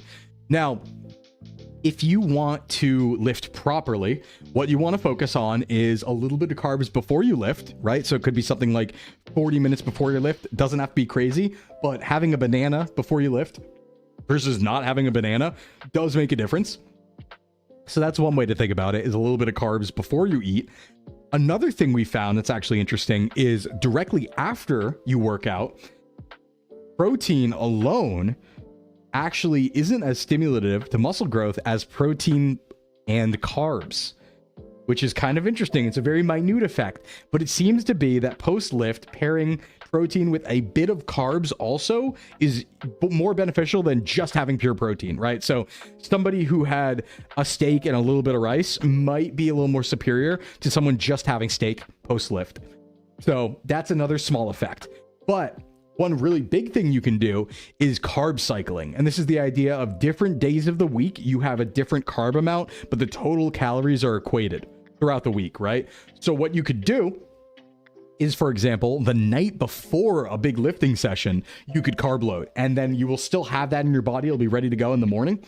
So some people might, for example, if they're working out really hard or they have a hard lift on Monday, they might carb load Sunday night. A lot of people in competition will do this as they're preparing for competition and still trying to lift hard while in severe deficits. They'll just try to load the carbs that they do have onto the night before the lift so that they can still perform as well as possible, even when they're in a deficit. So there is a benefit to carb cycling, but you really don't have to think about it. It's not like a huge deal, but it's something that more advanced people will use and athletes will use to try and like optimize their lift more or less. I've seen that cycling stuff that seems so hard and complicated. Yeah, it doesn't like need to be done. Don't get me wrong. Also, hi Shard. It doesn't need to be done. You don't need to do it. But it is a cool thing to do. Especially it's a tool you can use if you're deep in a deficit, right? Where it's like, all right, you got negative energy balance. You're losing weight. It's hard to lift. And you know you have a big bench press coming up on Monday morning, right? Well, maybe you have a little less carbs on your rest days, except for Sunday night. You put them all there so that you're as ready as possible for that big lift on Monday, right? And then that big lift on Monday goes well, and then you maybe hold on to a little more muscle than you otherwise would have because you performed well. Hey, Lance. Sagata Sanshiro or Mr. T? Gotta give it to Sagata Sanshiro because he also is the Kamen Rider actor. He also is the first Kamen Rider, so I gotta give it to him, you know? Let's see. No! No! I want to get ahead of the curve and switch to the World Economic Forum diet. What are the best bugs to eat for bulking? Also, do you know any place that I can buy bugs that will let me pay using Klarna? Yes, you can fund your bugs ahead of time. Very good question. Very good question. You know, but this does actually bring up a good point here. I need to... Hey, Pirate. Good question. Good question, actually. Banger question. This does bring up a point I want to touch on. This is a personal opinion thing, right? But there are some diets out there that you should watch out for because they don't have your best interest in mind. Personally, individually, they might have an environmental best interest in mind, right? Now, you can fall on any side of that debate that you want, but it's important to recognize that there are lobbying groups behind diets, and some diets out there are more optimized to an economical production for a whole of society rather than optimizing your health and performance individually, okay?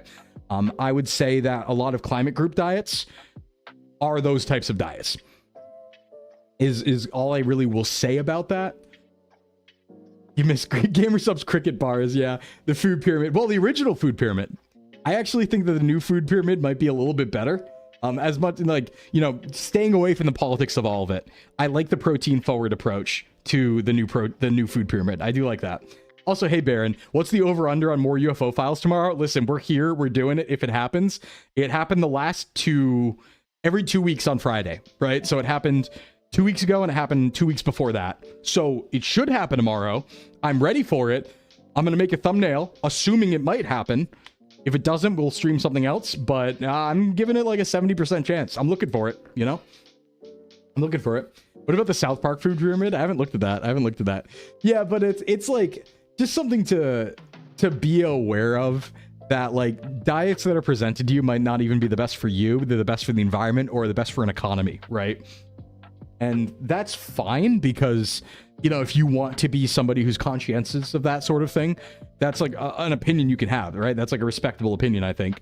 So if you want to be conscientious, if you want to eat towards that goal of, you know, either helping the environment or helping sustainability, you can totally do that. But just understand that might not be the most optimized human health diet on the individual level, right? And also, I think it's fair to say that if we're environmentally, you know, there's always the claim where it's like, you know, if we're environmentally mincing or trying to dot our I's and mincing stuff about like, oh, the individual has to not throw out their straw. Meanwhile, this factory is pumping out, you know, 10 billion times the amount of pollutants per second, right? It's like, maybe that shouldn't be an individual problem. Maybe that should be the other person who's pumping out 10 billion pollutants per second and not us having to use reusable straws, you know? Like the minor impact theory, where it's like, yeah, it does have an impact, but is it really worth it? Is it really worth throwing our own health under the table? You know? Very serious answer for a very serious question. No, but there is a good point here, because I've seen some diets that are like environmental diets. So I did want to comment on that really quick. Speaking of the food pyramid, what are your opinions on My Plate? I don't know what that is, Frosted. I feel like I've heard it before. Is that a calorie tracking app or a food tracking app, Frosted? Tell me more. Tell me more. Hey, Phoenix, what's up? Reusable straws are the better option anyway. Stainless steel straws are great, also usable as a backup weapon when the cryptids come for you. Yeah, and I really shouldn't have said reusable straws, but just like the idea of, you know, the individual impact on the environment that somebody has to the detriment of their own life versus like, or that could not happen over there, right? That big thing that's actually causing 95% of the problem versus focusing on the 5% and putting it down on the individual's responsibility. So all to say, right? Like, I don't want, personally, I am on the side of like, yeah, I'm gonna eat the diet that's healthiest for me, and I don't think my individual impact is that significant. My Plate was the USDA's approach to proportioning. Right. Okay, yeah, I had seen this. I don't remember. Hold on, let me see if I can find it, because I'm sure it got updated, right? Yeah, the new guideline updated it, so there's a new edition. It actually would be fun to go over, I think. It could be pretty cool to go over. Yeah, see, I actually think the inverse pyramid rocks. I'm going to be so honest. Like, I think the inverse pyramid rocks. All right, here's just I'll pull up one slide from it. Like I always say, like, politics of it aside, I do think it's kind of good. I do think it's kind of all right. Hey, Turnstile, you like stainless steel straws for the zombie reason? That's so fair. That's so fair. All right, so here's the new ones, right? The inverse South Park pyramid. So this one has whole grains at the bottom, vegetables and fruits at the top, and protein, dairy, and healthy fats at the top too. I kind of like it. It is better than going all in on whole grains. Like, whole grains are good for you, don't get me wrong, right? It's not anything you should be scared of. They're really good for you. And they are healthy. It's just that I don't think we need to base 80% of our calories on them, right? I especially like the idea of vegetables and fruit forward, not only just protein forward. Now, some changes I would make to this. I would differentiate types of protein here. I think that might be important to do, right? Because if you took this at face value, what you would expect this to mean is you should eat steak every day. Right? If you're taking this at face value, this is telling you that the majority of your calories every day should come from steak. And no, probably don't do that. Now, if you're having a lot of calories from things like salmon, things like chicken, poultry, leaner, or healthy fat meats, sure. But yeah, very high amounts of saturated fat do link to diseases. Not saying don't eat steak, and I'm not saying that this is true for everybody. I'm just saying that if you made all of your protein for the day come from fatty steak, yeah, maybe it's not great. I'm not saying saturated fats are super bad for you all the time forever, right? I'm just saying don't go crazy. Don't go crazy. Like, I'd much rather you're eating a pound of chicken every day than a pound of red meat. You can have red meat. It's good for you. There's things in it that you should have. Not an enemy of that. Just like, don't take it to an extreme, right? But yeah, I think this is generally better, I would say, than the other pyramids. So there are types of protein. Do you mean like sources of protein?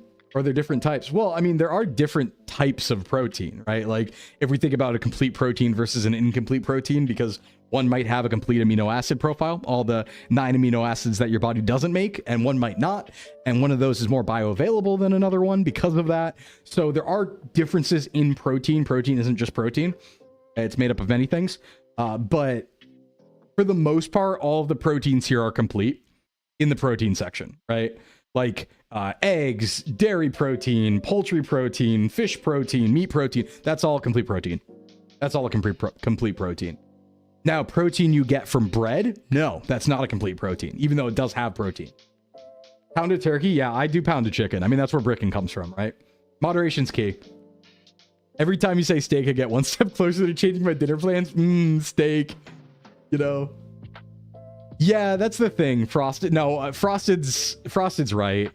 Frosted's right. Like, I gotta, as much as I spiritually align with the idea of like protein maxing, I do have to admit that, yeah, if you consume a very high amount of saturated fat, there are studies that show that that is correlated with heart diseases.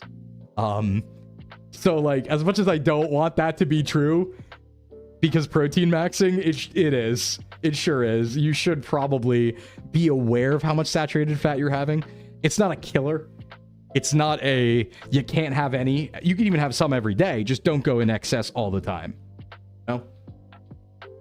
My meat snack, 42 grams of fat per 100 grams, but also 30 grams of protein. Hey, Beefquake, what's up?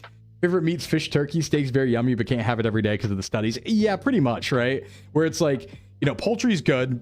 Some poultry, but poultry too, right? A very fatty cut of poultry will have high saturated fat. A chicken thigh, for example, will have high saturated fat. When we say poultry, we mean lean in this case, or I mean lean in this case, because then you're mitigating that saturated fat. And then when it comes to fish, obviously, that fat can be very good for you because of like omega-3s, omega-6s, and stuff like that. So you just want to be careful. Bricken's pretty good. Bricken's pretty good. It's fairly lean, but not so lean that it's not tasty. That's why I like it. How much saturated fat's in the Bricken? Less than a thigh. Less than if it were thighs, and more than if it were chicken breast, right? There's a little bit of fat. It's kind of in between. And I think that's reasonable. You're ducking every day? Yeah. But yeah, I think the pyramid's okay. I think it's a better pyramid. I'd rather go protein, vegetables, and fruits forward than whole grain forward, I think. I think so too. This will make people stronger in general. I would argue too that this pyramid also will fix. I think this pyramid's better for the epidemic of obesity. I'm gonna make a claim about that in outcomes, not necessarily in like raw nutrition, right? But if I were the average person who doesn't know anything about nutrition, and I saw the old pyramid. Is Brock at the top? You gotta eat something. No! If I was an average person who didn't know anything about nutrition and I saw the old pyramid versus this pyramid, here's how this would go down, right? So old pyramids, grains first, okay? That tells me if I'm an average person, I should have a lot of bread. I should have a lot of bread and rice and stuff like that. Now, what happens when I do that? Well, I probably undereat on protein. I probably am not satiated because carbs aren't that satiating. Right? So I probably end up eating more because I'm not full. I'm hungry.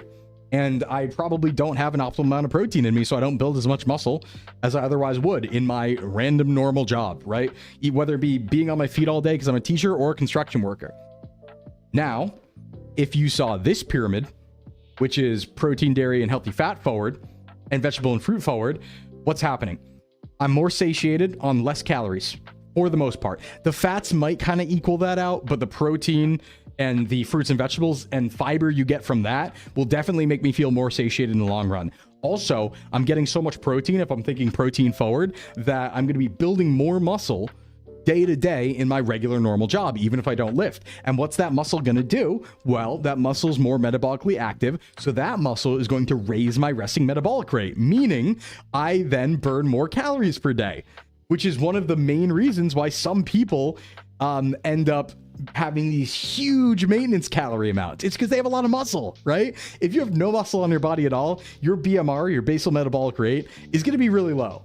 It's going to be low as hell. But if you're carrying around, dozens of pounds of muscle and you're a big beefy monster, your resting metabolic rate is going to be like so much higher. This is why people can eat 4,000 calories a day and maintain their weight. It's because they have so much muscle to keep up and they also work out a lot, right? It's both those things. But in general, just focusing more on protein means the society as a whole has more muscle, right? The overall muscle of society goes up and then metabolic rates also go up because of that. So I think the average person has a better outcome without any nutritional knowledge looking at this than they do looking at the previous one, as long as they don't go all in on steak. But even given that, even if they went all in on steak, the outcomes from like the obesity, I won't say caused by, but like the epidemic as it is now versus how it could be might outweigh that even, you know? Overall Muscle Society sounds like a band name. Yeah, yeah, you know? Hell yeah. I'm on a new high satiety plan, which is shooting for 152 protein, 206 carb, 46 fat, 35 fiber. That's a pretty good spread, Command. I like that a lot. That's pretty close to what I eat, actually. I think a lot of people never got out of the fruits, veggies, icky, yucky phase. Yeah, like me. It's me. I did that. Yeah, microbiome stuff is fascinating. It is fascinating. But yeah, so I think this might be arguably a better thing for the average person to look at and base on. I think there's better outcomes. But let's see what else is in here. It might be fun to actually go through this because I haven't before. The message is simple. Eat real food. You know what? I should answer the questions before this, though, because we are stacking questions. Hold on. Let me, before I get into a review of the new dietary guidelines, let's not skip these. A lot happening. All right, let's see. You missed the last hardcore stream. How's it going? Run 11. We're ready to go into the nether again. I actually grinded off screen. And we're ready to go into the nether when we play again. So run 11. Runs 11. We go. Hey, what's up, Isnot? What's going on? Welcome in. Yo, Sclim, how important is what shoes you're wearing if you're walking as your main physical activity? Very important. Is it really that much worse if your shoes are kind of scuffed? Yes. And similarly, what about the surface? Is it better to walk on concrete or on grass parks? And you didn't die off screen. Well, okay. Well, you know, you know, what is dying off screen really? What is, if we think about it, what is dying off screen really? No, I didn't promise that. I didn't promise that. What is, hold on. If you really think about it, in Minecraft Hardcore, what is dying off screen and then entering into land mode and enabling cheats so you can set the game back to survival so that you can respawn yourself and then set it back to a local game so it's still on hard survival mode, but you still have the save going, if you think about it. You know? Some people might call that cheating. I would also call it cheating. Does that mean I didn't do it? No. No.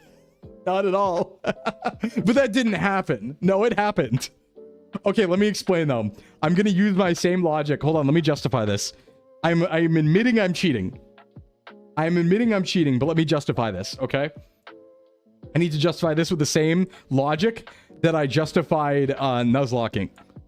The same logic that I justified, I am a cheater, but same logic I justified the Nuzlocke cheats with, okay? Hear me out. Here's what happened. So last night, I was grinding in Minecraft. In attempt number 11, you know, I was making my farm. I was making my, I was getting my farm going. I was getting the cow pen going, all that stuff, right? And we said this. We said, hey, I'm going to do it off screen because frankly, there's no way for me to die if I'm being careful, right? If I just go out during the day, there's no way for me to die. If I'm just going out during the day, I'm letting the crops grow. I'm making my farm slow and steady, right? No risk at all. That is true. But I went out at night and started fighting things. And the reason I did that exclusively was because I was running out of time to actually get that stuff going for the next stream.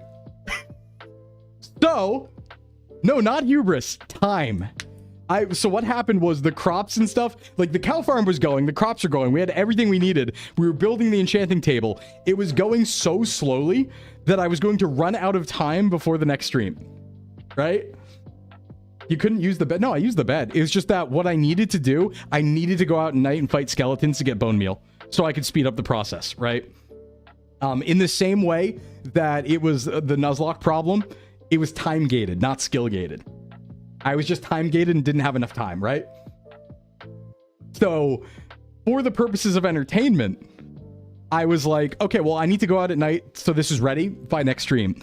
I aggroed a creep, or I aggroed an Enderman. Okay. I did have the umbrella. I did have the umbrella to defeat the Enderman, but I aggroed an Enderman and then I ran away to get back to the umbrella and then I fell down a pit. And the Enderman jumped me, and I died. So, yes, the attempt to get around the time gate led to the skill gate. Exactly, Phoenix. Now, what does this mean? Well, obviously, it means that's not a true hardcore run. I died, right? You can't get around that. I'm not going to try to justify that. Objectively, I died. The save file should be dead. But I don't think that's the more entertaining option. I think the more entertaining option is to keep the run going, because it was a good run. We're going to learn a lot from it. We probably aren't going to win, so it's probably not going to matter, right? But we'll learn something from going into the nether, prepared, doing all that stuff, right? We're going to learn something. So we're going to keep the run going. Because while I do accept that 100% I did die, it was only because I was time gated, right? The optimal, just like nuzlocking, the optimal thing to do would have been to only play during the day, let the crops grow naturally. Didn't have the time for it before next stream because I'm so busy. So I took a risk and I got. But if I did have the time, I could have just farmed optimally forever, right? And then gotten all the same stuff we got anyway. So time gate, not skill gate. That's kind of my justification there. But I do accept the run is invalid. I'm just going to keep that run going because I think it's worth it. I think it's still entertaining to see how far we can get if I had more time. And then, you know, from that point on, obviously, you know, attempt 12, so on and so forth, right? I don't think we're going to win this attempt, but we will learn something. I think it's worth that. Because remember, you have to always remember, and I remember too, is like, I am doing hardcore Minecraft runs, but it's for entertainment more than anything. It's for good stream content more than anything, right? It's for being entertaining. So I'm cool with continuing to go on that run. It doesn't bother me at all because I want it to be entertaining for you guys. And what's not entertaining for you guys is me going on stream for 3 hours, sitting there, waiting for my crops to grow. So I'm going to, you know, push it forward a little bit. Took a risk, made a mistake. It's fine. We'll invalidate the run, but we'll play it out. That's my claim. That's my plan. Why not just do hard mode single player if you want entertainment? Dying's far less an issue. No, because I do want to do a hardcore run, but I'm going to use 11 because we're actually at a point where we can enter the nether equipped. I want to use it as knowledge, right? I want to learn from this attempt because we're not going to win it. It doesn't matter. It won't matter in the end. All we'll gain is more info out of it, more knowledge. So I am going to play it out. That's what I decided, basically. Yeah, acceptable reasoning. See, everyone agrees with me. See, this is cool. This is great. I'm glad you all agree. I'm glad you all agree and are on board. But I will point out, thanks to the follow, Hamlet, it only happened because of time gate. Just like a Nuzlocke grinding session. I took a risk that I did not need to take. You don't agree with me? Well, Phoenix, I'm not saying it's a valid hardcore run. I'm just saying we're playing it out. You know, it's literally, objectively, it is no longer a valid hardcore run. Like, I'm not even in hardcore mode anymore because I had to cheat the game into survival hard mode, right? So next time we die, it's just going to respawn me. But we're going to stop then because I still want to learn from it, right? I'm training. We're still training. But yeah, sorry, to get back to the question, just because I thought it was funny, because Min, I did kill myself. I did die. So I thought it was funny that Min brought it up. Let's see. Question about shoes and walking. Is it better to walk in concrete or grass parks, and how much your shoes matter? Shoes matter a lot. Please spend money on shoes. Just like you should spend money on a good chair, your dental, right? Your bed, just like how we think about spending money on these things because they're worth it for health. Same thing for shoes. And the barrier is not that high. Like a very nice shoe is like $100, right? A very nice bed's like $3,000. So definitely spend for a nice shoe if you can. Get yourself fitted properly. Get good running or walking shoes. There are brands that are specialized into that. I like Hoka's. I wear a lot of Hoka's myself. I do rotate though. I have Saucony sometimes. I have Hoka sometimes. Sometimes I'll still use Nike here and there, but I like Hoka's a lot. And definitely get yourself a good shoe. Now, as for where it's better to walk, the joint impact of walking is so fine that while there might be like a minor benefit to doing it on a softer surface like grass, I really don't think it matters. You can walk on concrete or grass. Running, I would say it's better straight up to run on grass than concrete because of joint impact. But that's also mitigated by how you fall, your footfall when you're running. Like if you're slapping hard or if you're kind of rolling off, that matters a lot too. So you can train that. But yeah, please look into good shoes and try to run in parks. And I would say in general, I think it's better to walk in parks and run in parks for the psychological benefit. We are humans that like being in nature. There is a studied psychological benefit to being around plants and trees. So I think for the purposes of de-stressing and, as the Japanese call it, forced bathing, it's probably good to walk or run in the woods or a park more than concrete hellscape for your mental health. But physically, yeah, get good shoes. You'll never take my floor futon from me. Don't worry. No, the floor futon's good. Command. I'm actually, let me rephrase that. No, you're right. That came off weird. A good mattress is like $3,000, but not necessarily a good sleeping solution, because floor futons might also be optimal. Because a hard surface seems to be better in many cases for your back, and getting up off the floor every morning seems to be really good long term as you age, especially as a senior citizen, to helping you stay mobile, right? There's a reason why Japanese people stay mobile for so long. One of those reasons seems to be because they're getting up and down off the floor every morning, no matter what, right? They're not running into the situation where at some point in their old life, they just stop going down on the floor ever, and then they can't do it again when they go down. So floor futon might actually be optimal. And very cheap. So why is the surface not as important as the shoe itself? Well, so the shoe doesn't impact it more necessarily because of the surfacing of the shoe. It's because of the fit of the shoe, not the surface.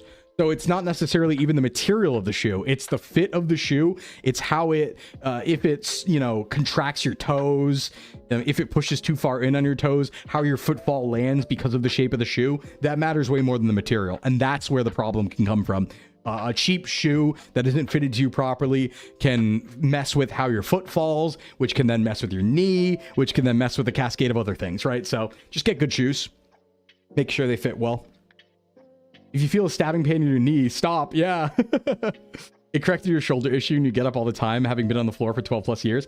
Yeah, no, I like floor futons. That's why I sleep. Well, I have a good mattress. I have a Tempur-Pedic, but I still kind of put it on the floor. But I will, after this mattress is done, probably go back to floor sleeping on a futon.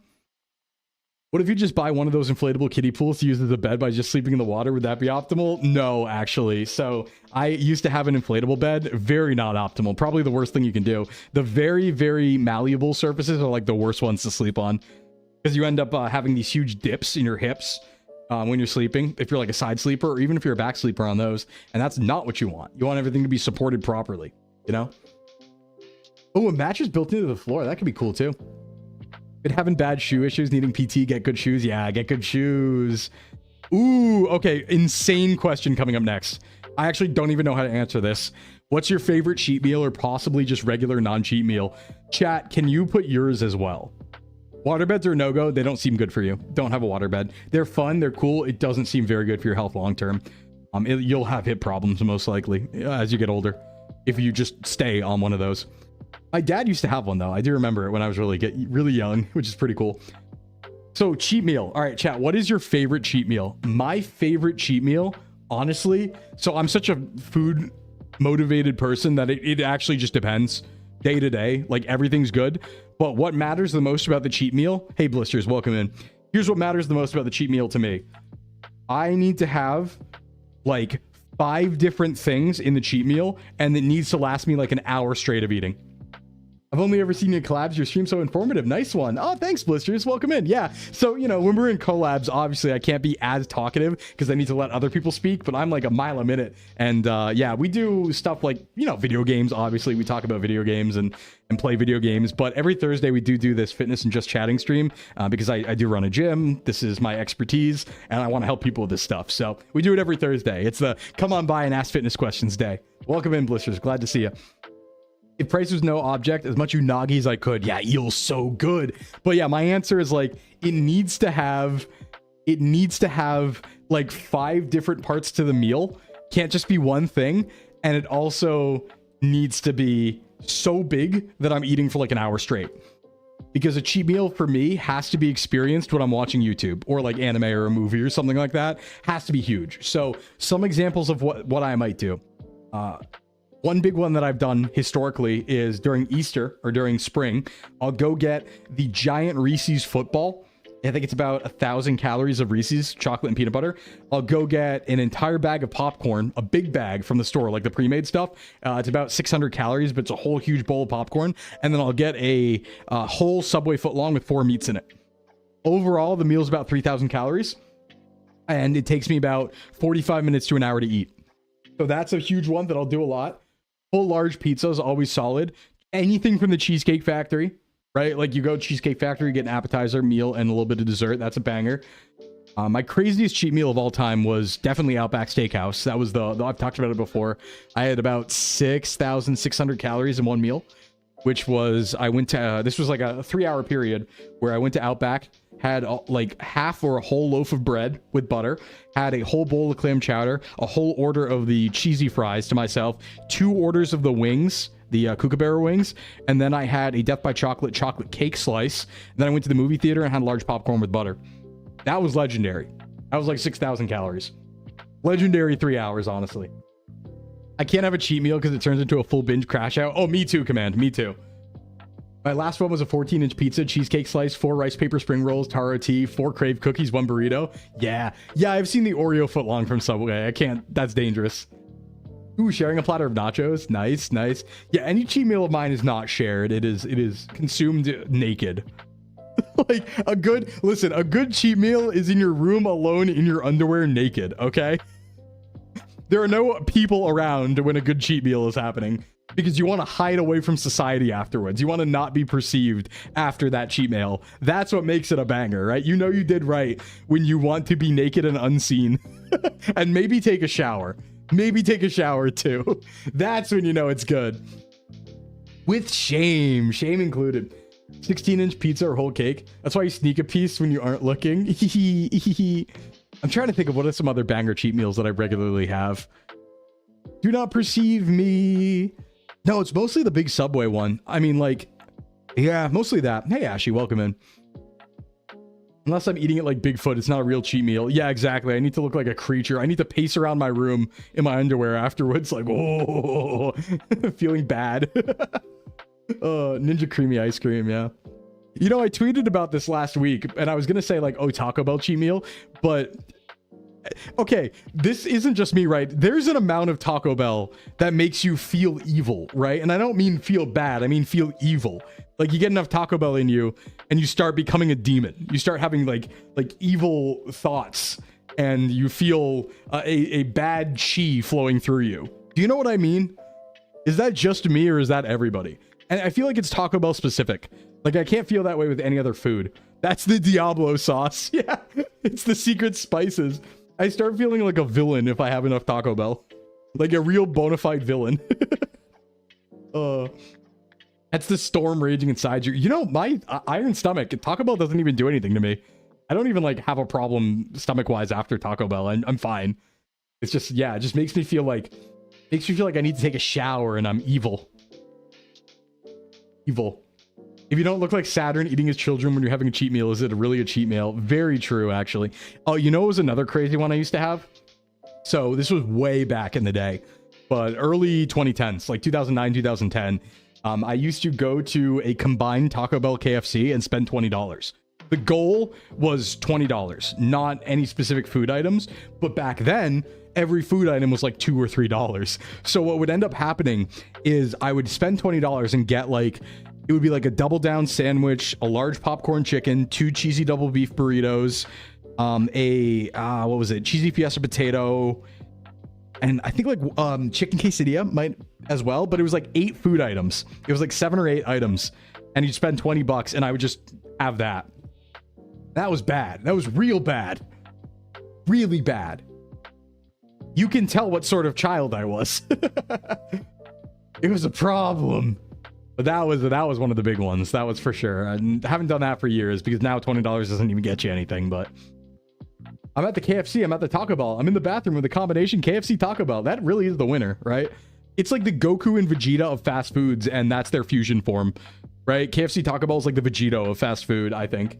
Dirty bulking, yeah. It's just bulking. There was no lifting involved. Just the bulk part. Okay, I got to take an ad break because pre-rolls are back on. We'll be back in 4 minutes. More questions to look over, it looks like, and we will go over that new dietary guideline. So we'll be right back in 4 minutes. Everybody take a stretch, take a break, meds check, bathroom check, water check, hydration, food, snacks, do some pull-ups. Who knows? I'll be right back. See you on the other side. Bada boom and bada bing.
All right, welcome back, everybody. A couple more questions. Let's keep rolling. Hope everybody had a good break. Thanks for sticking with me. Sclim moves.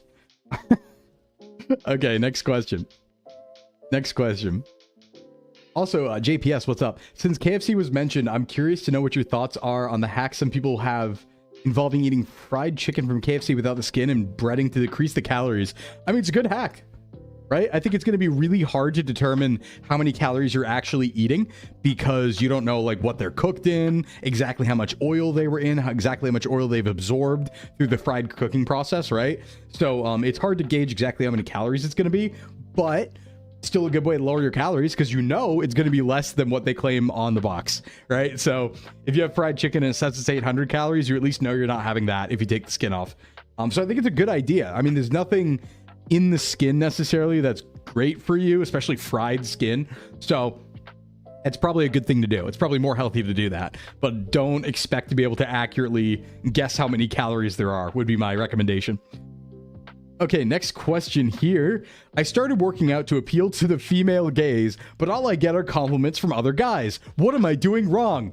Classic mistake. This is a good sign though. What this means is you're too muscular. What this means is you worked out so well, just so well, that you've gained too much muscle. So congratulations, you're jacked. That's what that means. It means you're jacked. Congratulations. I'm proud of you. All right, let's see. Next question here. I think it will lose an effort because you have to do more than just throw it in the toaster oven, but my vegetarian contender for brickin' that isn't just a block of tofu. 1 cup textured vegetable protein, 460 grams egg white liquid, 570 calories, 98 grams of protein, 16 grams fiber, 36 gram carb. Egg whites cost $2 to $3. 4 servings out of container, roughly $2. So that this is the high end $5. Okay, so let's take a look here. Obviously, loses on prep because the point of brickin' is it's 0 prep. You put it, you fire, forget, and then you're done, right? You don't have to do anything. Let's look at macros. It's lower calories and it's more protein by about 10 grams, and it has fiber, which brickin' does not. So this wins on macros, wins on protein, wins on calories, and wins on fiber. Price, it is more expensive. Brickin' is about $370, $380 where I'm at, I would say. So one piece of brickin's about $3.70, $3.80. So high-end $5 does lose on price. So it loses on price and prep. It does win in macros. So yeah, very valid option, I would say. Get bigger is the solution. No, you have to get smaller. You have to get even smaller. What you have to do is be 120 pounds. No, I'm kidding. All right, let's see here. Let's see here. Hold on. What is this? I might not know because of the the acronym here. Looking into supplementing some of my protein and fiber with TVP. Do you have any recommendations on brand and type? I don't know what TVP is. What is this? Hold on, I'm looking it up over here. Oh, textured vegetable protein. It's a meat substitute made from defattened soy flour. I've never even seen this before. You got me something new here. Yeah, hold on. Let's take a look at the macros. The first consideration, right, is if it's just vegetable protein, it's probably not complete, but let's see what it's made of. Let's see what it's made of. It's goated. Yeah, I'm looking up Bob's Red Mill right now. Hold on, what protein is in here?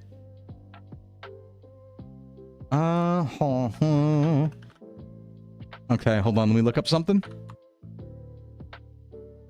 Yeah, okay. So it's just soy flour. And soybeans are complete protein. So, yeah, that is one of the exceptions. So it would be complete protein. What do we got here? 90 calories for 13 grams of protein? Not bad. Yeah, should work. I don't see a problem. Yeah, I don't see a problem at all. Complete protein, decent macros. Not the best in the world, but not bad at all. Pretty damn good. Seems to make sense for me. Yeah, why not? Go for it. Looks good. There's data from the USDA regarding the amount of calories from KFC's original recipe with the skin and breading removed. Wait, really? That's weird that they would do that, but that's cool also. It has a bunch of fiber, and that is good. So yeah, I would actually say it's a pretty good thing if it's not too expensive. Yeah, it looks solid. Looks thick. Why not? Sure. Okay, if anybody has any more questions, feel free to put them in, and I'll keep an eye out for those. But also for now, let's take a look over here at what we were doing before. Hold on, let me find this. The dietary guidelines. I do want to look at these. Hey, Daniela, welcome in. Welcome in. I do want to look at these, the dietary guidelines. So this is like the new stuff. I want to see if there's anything interesting in here. It's like a fairly short PDF. Only 10 pages. Yeah, we can look at this. Let's see if I can find any silly claims or find any smart insights in this, right? Red Mill is good. There are huge bulk buy options online as well. 60 cents an ounce cheap? Damn. All right, chicken broth for flavor? Sure, why not? And if it's flour, you could probably make bakery stuff with it, right? So even if you don't just consume that exclusively, you could probably use it in place of regular flour like we did for the pizza. Like how we use coconut flour for the pizza that we made on the hand cam, right? So you can probably substitute regular flour for that and get even more fiber and protein in your flour in baked goods and then put more protein on top. Sounds good. Okay, let's see here. Return to the basics. American households must prioritize diets built on whole nutrient-dense foods, protein, dairy, vegetables, fruits, healthy fats, and whole grains. Paired with a dramatic reduction in highly processed foods laden with refined carbs, added sugars, excess sodium, unhealthy fats, and chemical additives. Okay, so of this claim here, let's see here. Refined carbs, not even that bad. Not even really a problem. Added sugar, only a problem in excess. Excess sodium, I wouldn't worry. I mean, sure, it's good to not have excess sodium. So I have my own beliefs about sodium where, I don't think it's that big of a deal.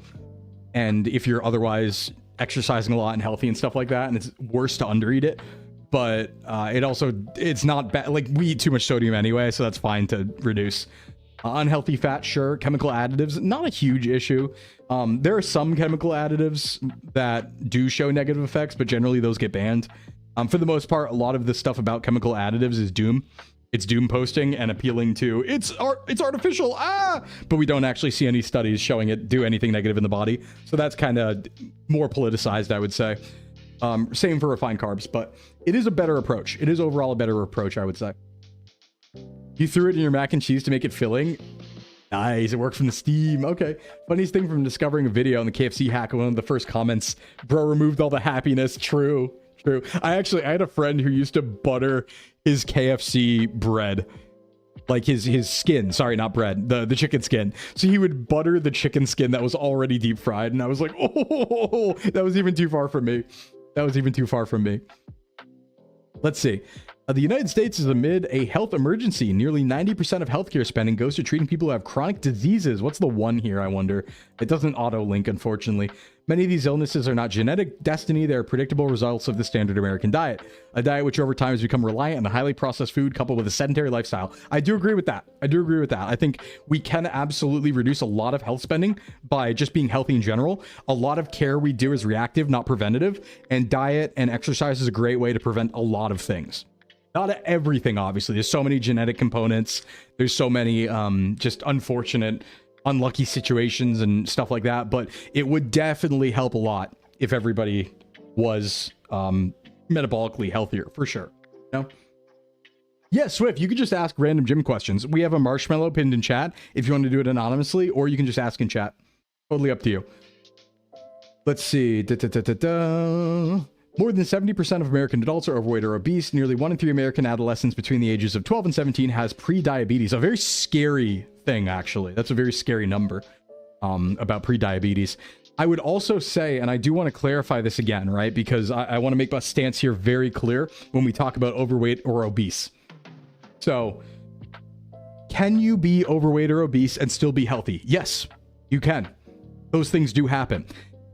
For most people, is that true? Or for most people, do you get quote unquote more unhealthy? We're talking about scientific, right? Negative health markers, things that are precursors to diseases. For the most part, yes, the average person will get more unhealthy if they are overweight or obese. That's not saying everyone is, right? You can't necessarily look at an individual and see their weight or their size and say they are unhealthy. Definitively, you can't do that, right? There are people who are outliers who do have perfect metabolic markers despite medical obesity or being overweight, right? But for the vast majority of people, that is something you would want to strive to fight against, because it will have negative health outcomes.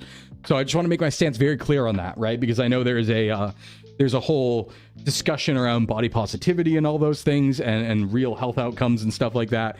And I do kind of err on the side of like, yeah, you can't necessarily know how healthy somebody is just by looking at them. But for the vast majority of people, being and paying attention to obesity and being overweight is a good idea, because there are real scientific outcomes based on that, right? And many diseases based on that. Absolutely. Let's see. Federal incentives have promoted low-quality, highly processed food and pharmaceutical intervention instead of prevention. Personal opinion of mine, but I do think that in the intervention instead of prevention, I do think there's a lot of prevention that can be done through like education on nutrition in schools and stuff like that.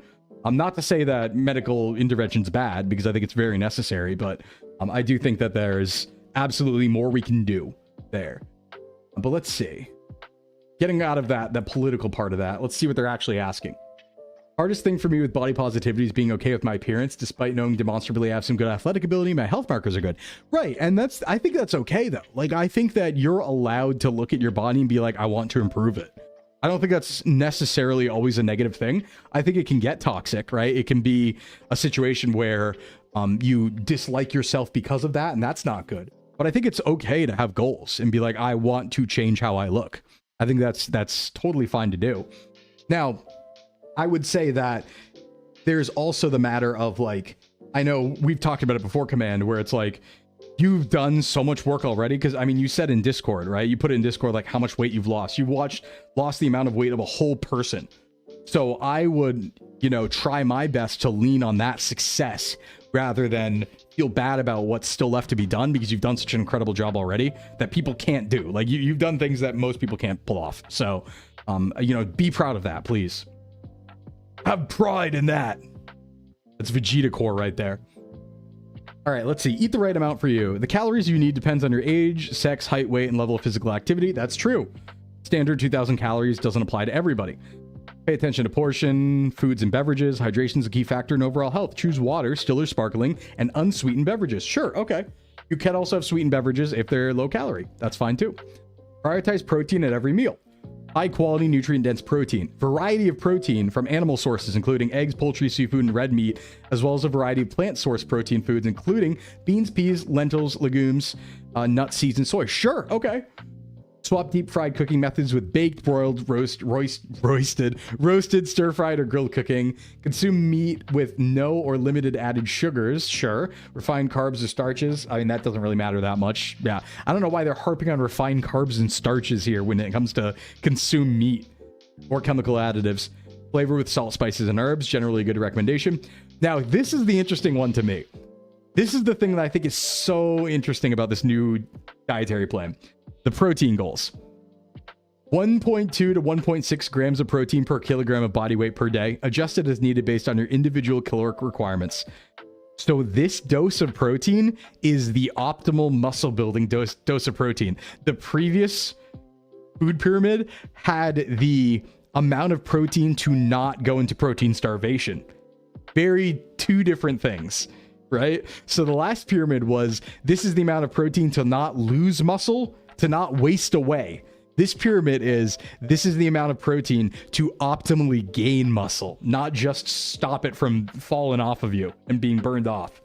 So we've gone from focusing on not having protein starvation to focusing on muscle optimization, which I do think is a cool change. That is pretty neat.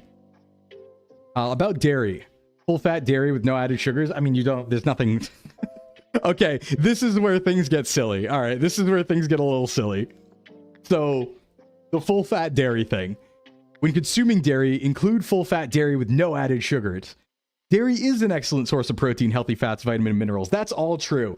Do you need to only have full fat dairy? No. That's actually kind of dumb if your goal is to try to stop people from being overweight or obese, because that's just going to be a much higher calorie dairy product, and you don't need to do that, right? There's so many other ways to get fats that are healthy, and that is one of them. Sure, you can do that, but you also don't need to always have full fat dairy.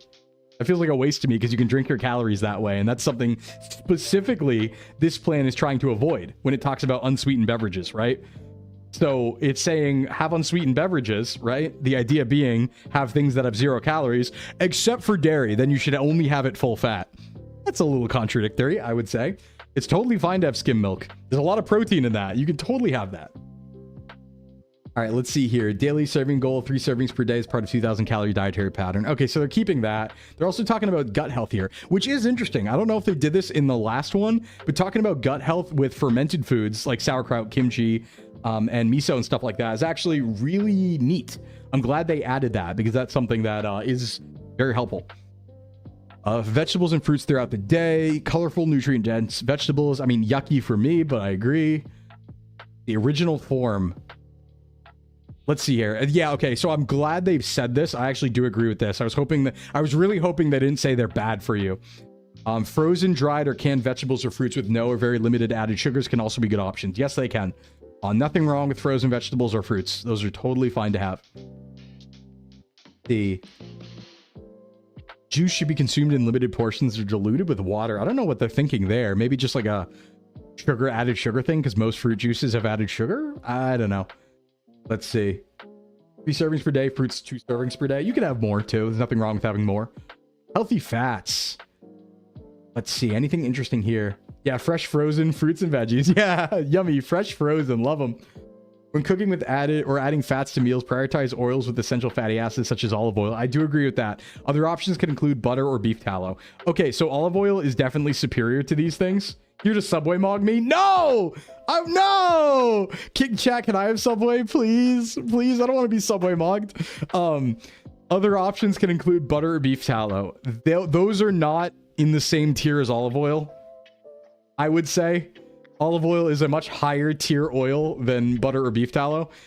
Beef tallow and butter are fine to have, but they're not as good for you as olive oil, just straight up. So yeah, olive oil is definitely a higher tier there. Don't ban me from Subway. Oh, okay. You know what? Actually, this is actually really good. This is great. This actually solves the red meat problem. In general, saturated fat consumption should not exceed 10% of total daily calories. Significantly limiting highly processed foods will help meet this goal. True, but also your red meats. More high-quality research is needed to determine which types of dietary fats best support long-term health. Okay, guaranteed they argued over this. Guaranteed they argued really hard over this section. I bet they were trying really hard to not include this because they have arguments and beliefs about saturated fat being just only good for you. And they were forced through debate to put in more research is needed. Or they put this in. I think that like they were trying to not have this section put in about the saturated fats, and then they pushed back and got this put it in, where they're like, well, more research is needed about the saturated fat thing, because they really want red meat to be just good for you, right? That's like a whole staple of the idea. There's a culture to it, right? So I bet that was a little back and forth argument right there. Fiber-rich whole grains, very good. Whole milk thing was also a retreat because those guys are pushing raw milk. Yeah, it's also a retreat, true. Significantly reduce the consumption of highly processed refined carbs such as white bread, ready-to-eat or packaged breakfast options, flour, tortillas, and crackers. So just to clarify why this is not really a big deal, but also I see where they're coming from. So there's nothing wrong with having refined carbohydrates, white bread, ready-to-eat stuff, packaged stuff, flour, tortillas. There's nothing wrong with that. It doesn't harm you to have those foods. What does happen is you'll find they're less nutrient dense and they're more palatable and they don't have high satiety, so you tend to eat more of them. So that's the downside. Nothing inherent to the food itself. It's just like sugar. If you overeat it, and it's easy to overeat it, then it's not good for you. A whole grain serving, 2 to 4 servings per day, adjusted as needed based on your calorie requirement. Sure. Let's see. Added sugars, highly processed stuff, refined carbs. Artificial flavors, petroleum-based dyes, artificial preservatives, and low-calorie, non-nutritive sweeteners. Wrong. Disagree. It doesn't seem to be, again, we always talk about this every single week. There doesn't seem to be really any studies that show that non-nutritive sweeteners actually cause any sort of problems to your body at all. Oh, hi, Yomi. Yeah, hi, Yomi. I just saw a shout out from Yomi. What is Yomi looking? What's Yomi doing? So yeah, I will say We're talking about vocal stims. Oh, Yomi, what are you doing? You're streaming. What are you doing? And you gave me one. Which one? Which one did I give you? Yummy snack. Yeah, yummy snack because you deserve it. Yomi, we're looking at the new U.S. dietary guidelines and critiquing them right now. Very, very cool stuff. Very highbrow stuff. Hope you're having a good stream, Yoms. Yummy snack. Yeah, so I do take issue with this. Specifically, like, I can argue, here's the thing. Later, bye Yomi. I could argue that there's no good reason to have dyes, and there's no real good reason. Well, artificial preservatives like have a purpose, right? But like, avoiding these things probably is fine. Like, it's a good thing, maybe. I don't think it matters that much, but I think avoiding those is probably a good thing. But again, they love saying this, the low-calorie, non-nutritive sweeteners. They love claiming it's bad for you, but we just don't have any studies that really show that. So those are fine to have. I disagree with that part for sure. Hey, 12. You thought my vocal stim would be woof woof? No. Not if I have any. Well, that's you. That's you putting that on me. That's what you want. That's what you want to happen.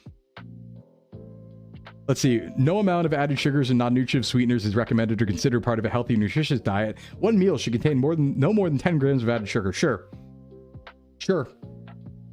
Let's see. Added sugars, blah, blah, blah, blah, blah. Added sugars also don't matter insofar as the sugar itself. So, you know, just think about that.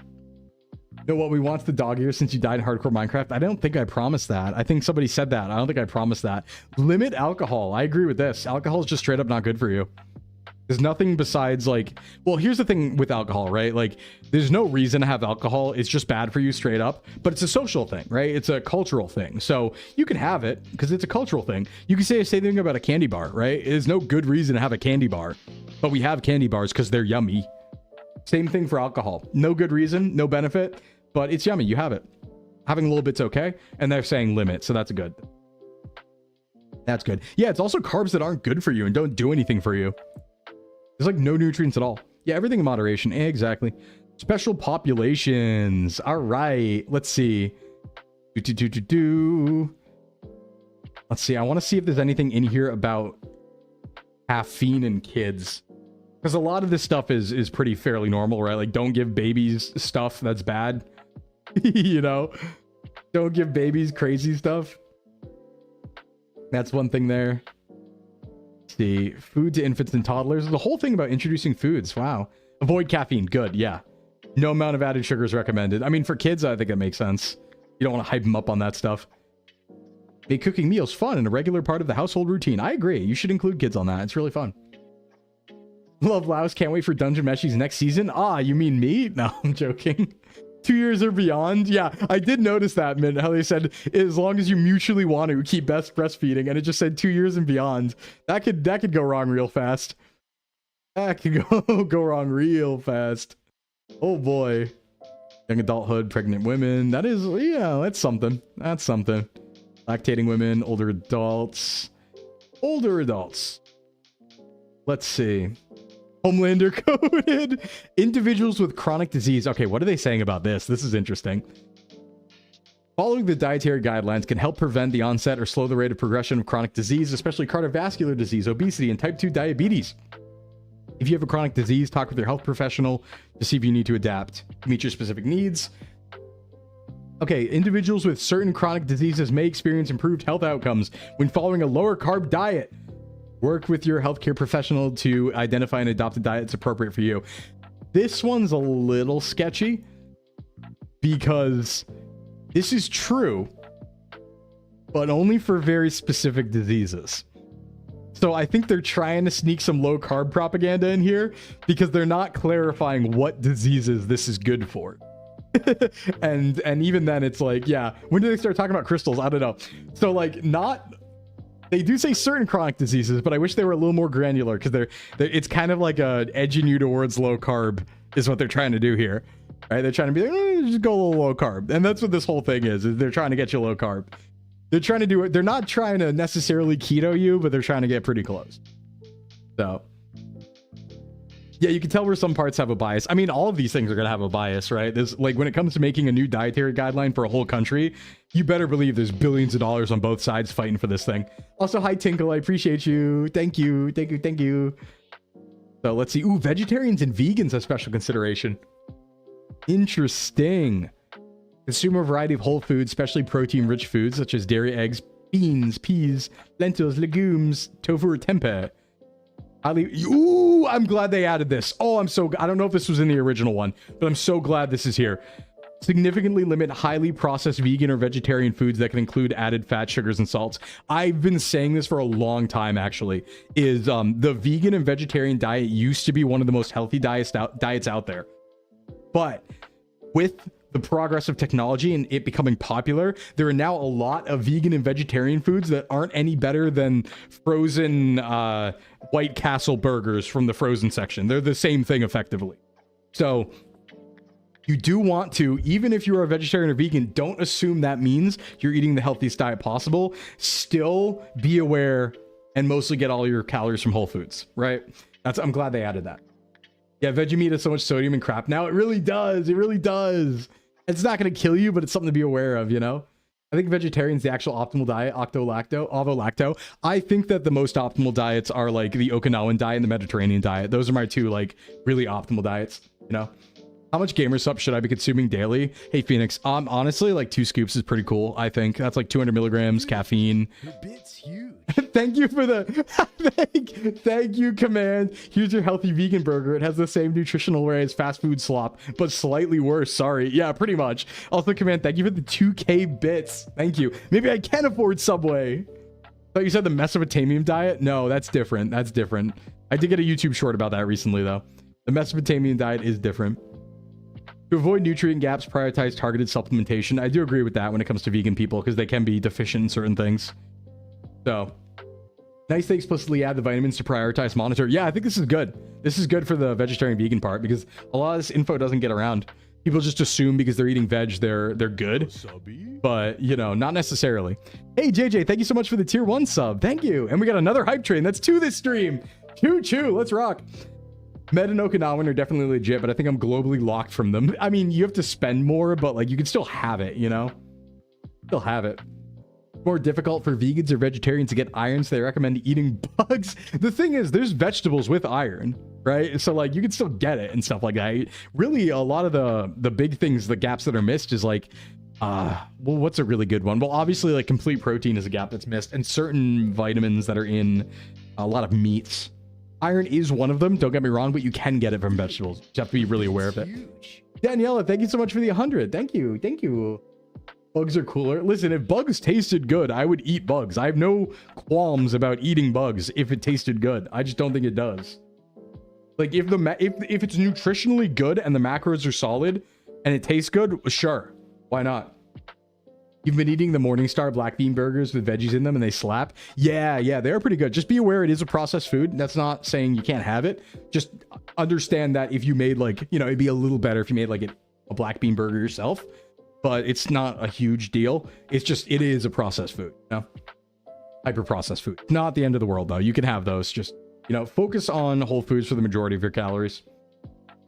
The way you talk about health is so fun and healthy. Thanks. Oh, no problem. I appreciate it. I'm trying my best. Trying to get the info out there, you know? E-begging bits for Subway, SMH. Listen, Duntum. Listen, I do what I gotta, okay? I do what I gotta, Duntum. I'm just a little... Effectively, I'm a digital panhandler. You see? Effectively, I'm a digital panhandler. I know what I am. Also, there's another question here. So I have a neuromuscular condition and I go to the gym. I struggle with consistency due to soreness. Is there supplements or vitamins that would help alleviate and reduce this? It would depend on the cause, like what neuromuscular condition you have and the cause of the soreness. General supplements or vitamins that can help or reduce soreness. So what matters the most here is... Honestly, the problem is a lot of vitamins do in combination. So you just want to make sure you're not deficient in anything because all of those things could contribute to soreness. I know it's kind of a cop-out answer, but it's true. Things that can help with soreness, though, could be things like creatine might help a little bit depending on recovery, but not directly, I would say. Tier 2, like ashwagandha or tart cherry extract could. But really, you want to just make sure you're getting all your vitamins. That's the big one, right? Make sure all your levels are good on everything, on like a blood panel and stuff like that. Making sure you're getting enough protein, potassium, big one there. Hydration, a big one there. Making sure you're not being completely sedentary. Like aside from supplements, making sure you're not completely sedentary on rest days is another really huge one. And so what do I mean by that? So what I mean by that is, like, rather than working out on rest day and rather than sitting entirely still, right? Sitting like entirely still, not moving at all. Try to move a little bit. Try to stretch, try to foam roll, try to go for walks, maybe light jogs, things like that, right? Just don't completely sit still. That's like one of the worst things you can, just straight up. Honestly, it's like, this is something I tried to tell my clients all the time, which is like, just because you came and lifted with me doesn't mean the next day you should go and sit entirely still, right? Oh, hold on. I think my tracking died. Oh, my stream, come back. Okay, there we go. Sorry, quick dip and stream. We're back. I lost connection for a second there, but it's fine. It didn't break like last time. Just a little hiccup. Just a little hiccup. Yeah, like one of the worst things you can do, unironically, is go do a hard powerlifting session and then sit entirely still immediately afterwards and the next day. That's a great way to break your body. It's a great way to snap your shit up because, you know, everything's going to tighten after you work out and you're not going to stretch and everything's going to be really tight and it's just not good. It's a recipe for disaster and it's why a lot of injury happens. Just stay mobile. That's my question. I don't mind talking about it, but I'm deficient in vitamin B, but I do take vitamins for it. Okay, good. Yeah. Do take vitamins for that, JJ. You're already on that. Now absorption could be a problem. So you want to get those checked, but that will help a lot. Omega-3s can help a bit with that sort of thing when it comes to like soreness and recovery and stuff like that. There's some anti-inflammatory stuff there, but just as a side note on like anti-inflammatory in general, I want to be careful about saying it and using that word too much.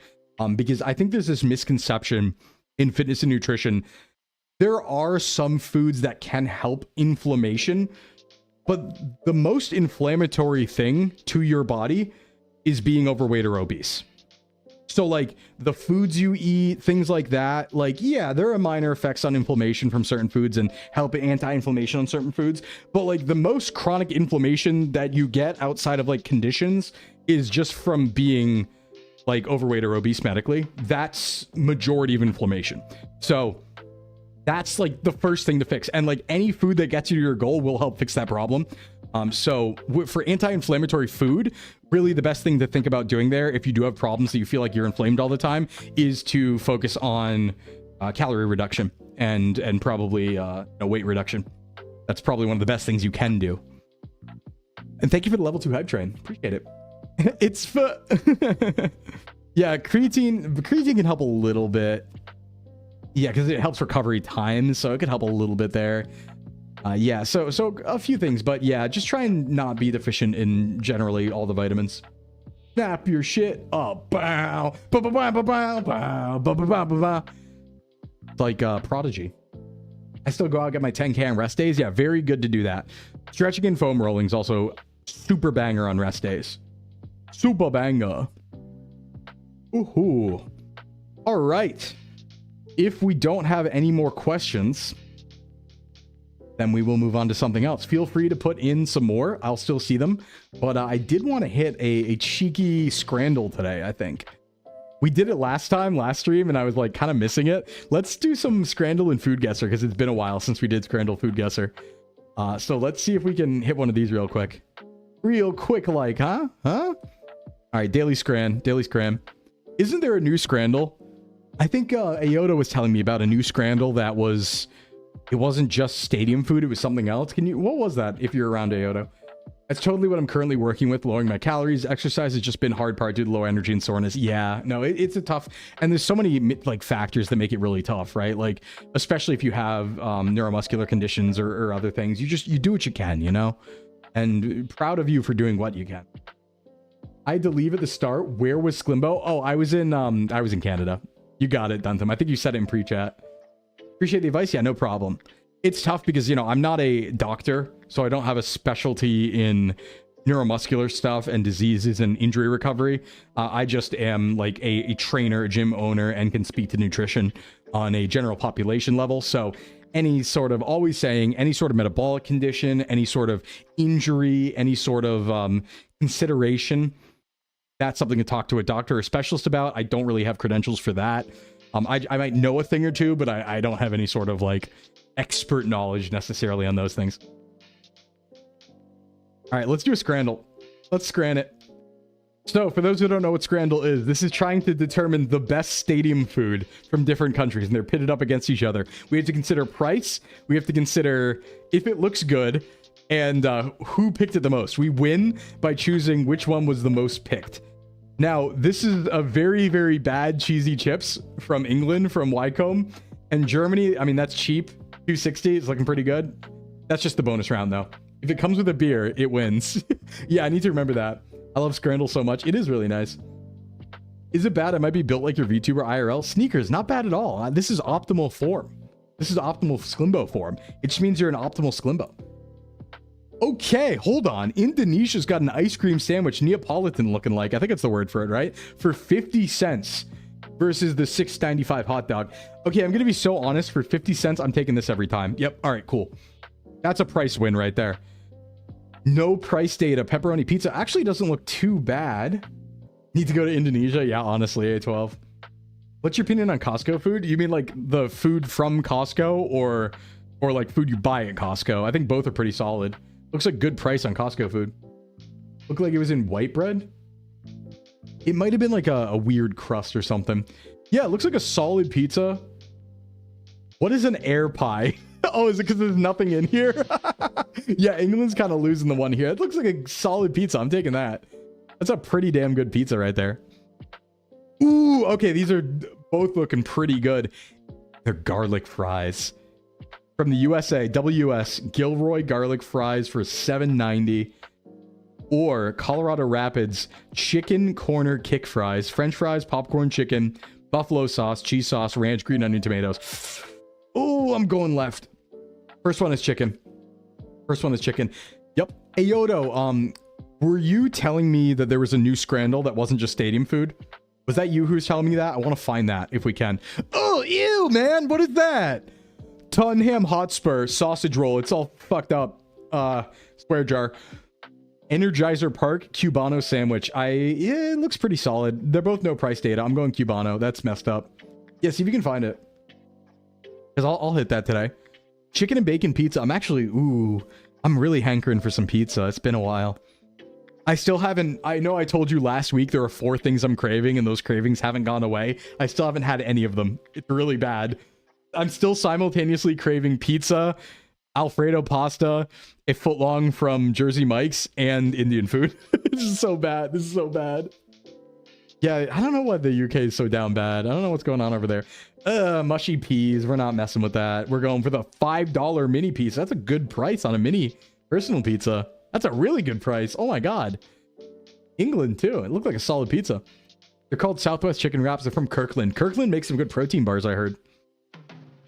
Cheeseburger with a pint. $14.70. That's actually a pretty solid looking burger. This is France. And then let's see, half a tiger loaf from England. Oh, look how stacked that is. Whoa, that's slammed with schmeat. Pork stuffing and gravy. I'm going here. I get it. A pint wins, but sorry. That's a big dog. Rollover hot dog with French mustard and Heinz ketchup, $6.90. It's kind of expensive for a dog, but I don't know what the gloop is. Pizza slice with a can of beer for $15. No, thank you. That's a pathetic slice. Chips avec gravy. I guess there's gravy underneath. Sausage in batter. Both of these don't look very good, and there's no price data, but I'll take a little bit of meat over no meat. Oh, it's a food guesser game. And it's called Plate Off? Well, we already have food guesser up right here, so we'll just play afterwards. That works. You get Alfredo craving? It's mesmerizing. This Alfredo is mesmerizing. It really is. It really is. Alfredo's good. It's been a long time since I had some. Stripped prawn skewer from, is this Malaysia? Penang? Probably. Buffalo chicken mac and cheese. You know, I like the concept. The execution looks a little poor here. I don't know what I'm looking at. Doesn't look that good. For 50 cents? Yeah, I'll take that. That's some good shrimp. Pork sandwich, $2.50. Meal deal, $9. You get a Coke here. You get a burger. No, I haven't seen plate off. I'm taking this one. Sorry, it's cheap. Price matters a lot to me. Okay, we'll take Confident Scranner. We'll take Confident Scranner. On to, let me check questions one more time, and then on to Food Guesser.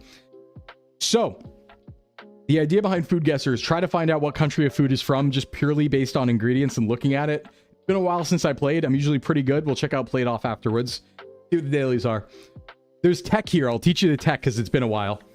We used to talk about it all the time, but there's certain tech you can be aware of here. So, this food, whatever it is, has peppers, olive oil, garlic, onion, salt, and then optional black pepper, sugar, vinegar, breadcrumbs.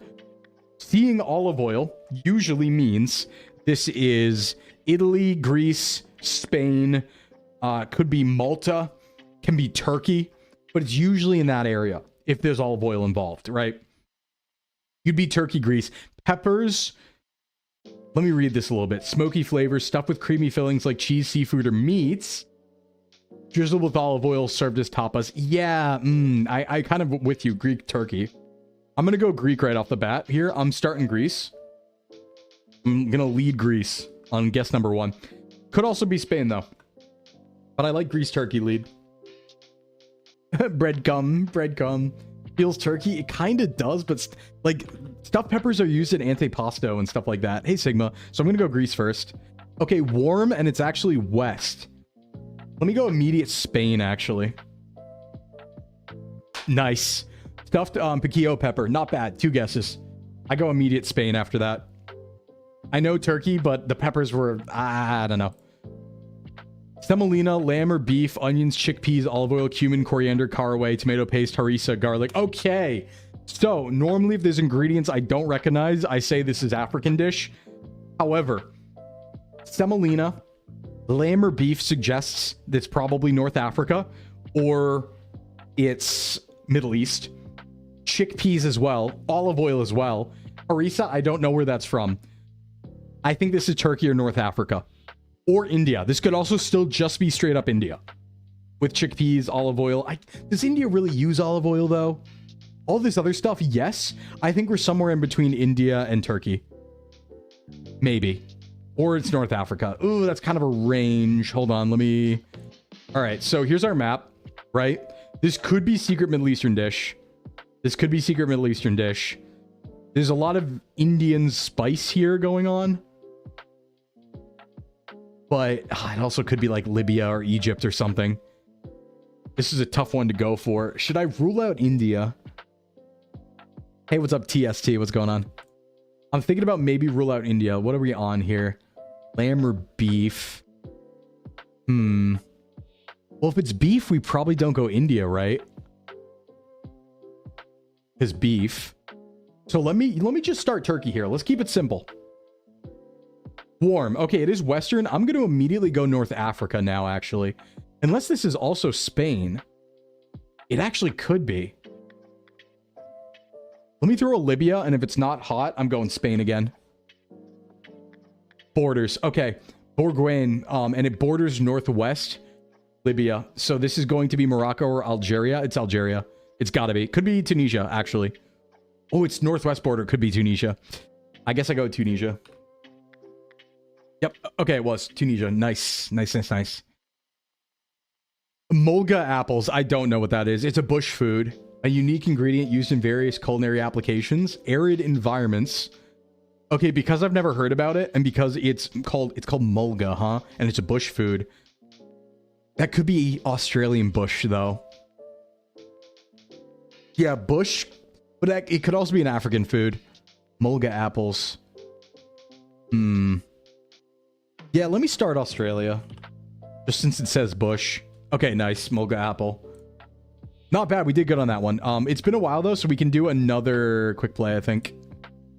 Because, yeah, we haven't done dailies for a long time, so there should be a lot of ones stacked up. Birmingham. Hey, Amelia. Well, good guess. Thank you. Calf brains. Bread slices, flour, eggs, milk, salt, pepper, oil for frying. Okay, we got brains of calf. So...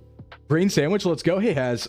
Brain sandwich does have me kind of thinking that South America or Africa. Who eats brains? Who eats brains? I don't know enough. Should I throw the Brazil? Oh, by the way, here's the other tech, right? We talked about the olive oil tech.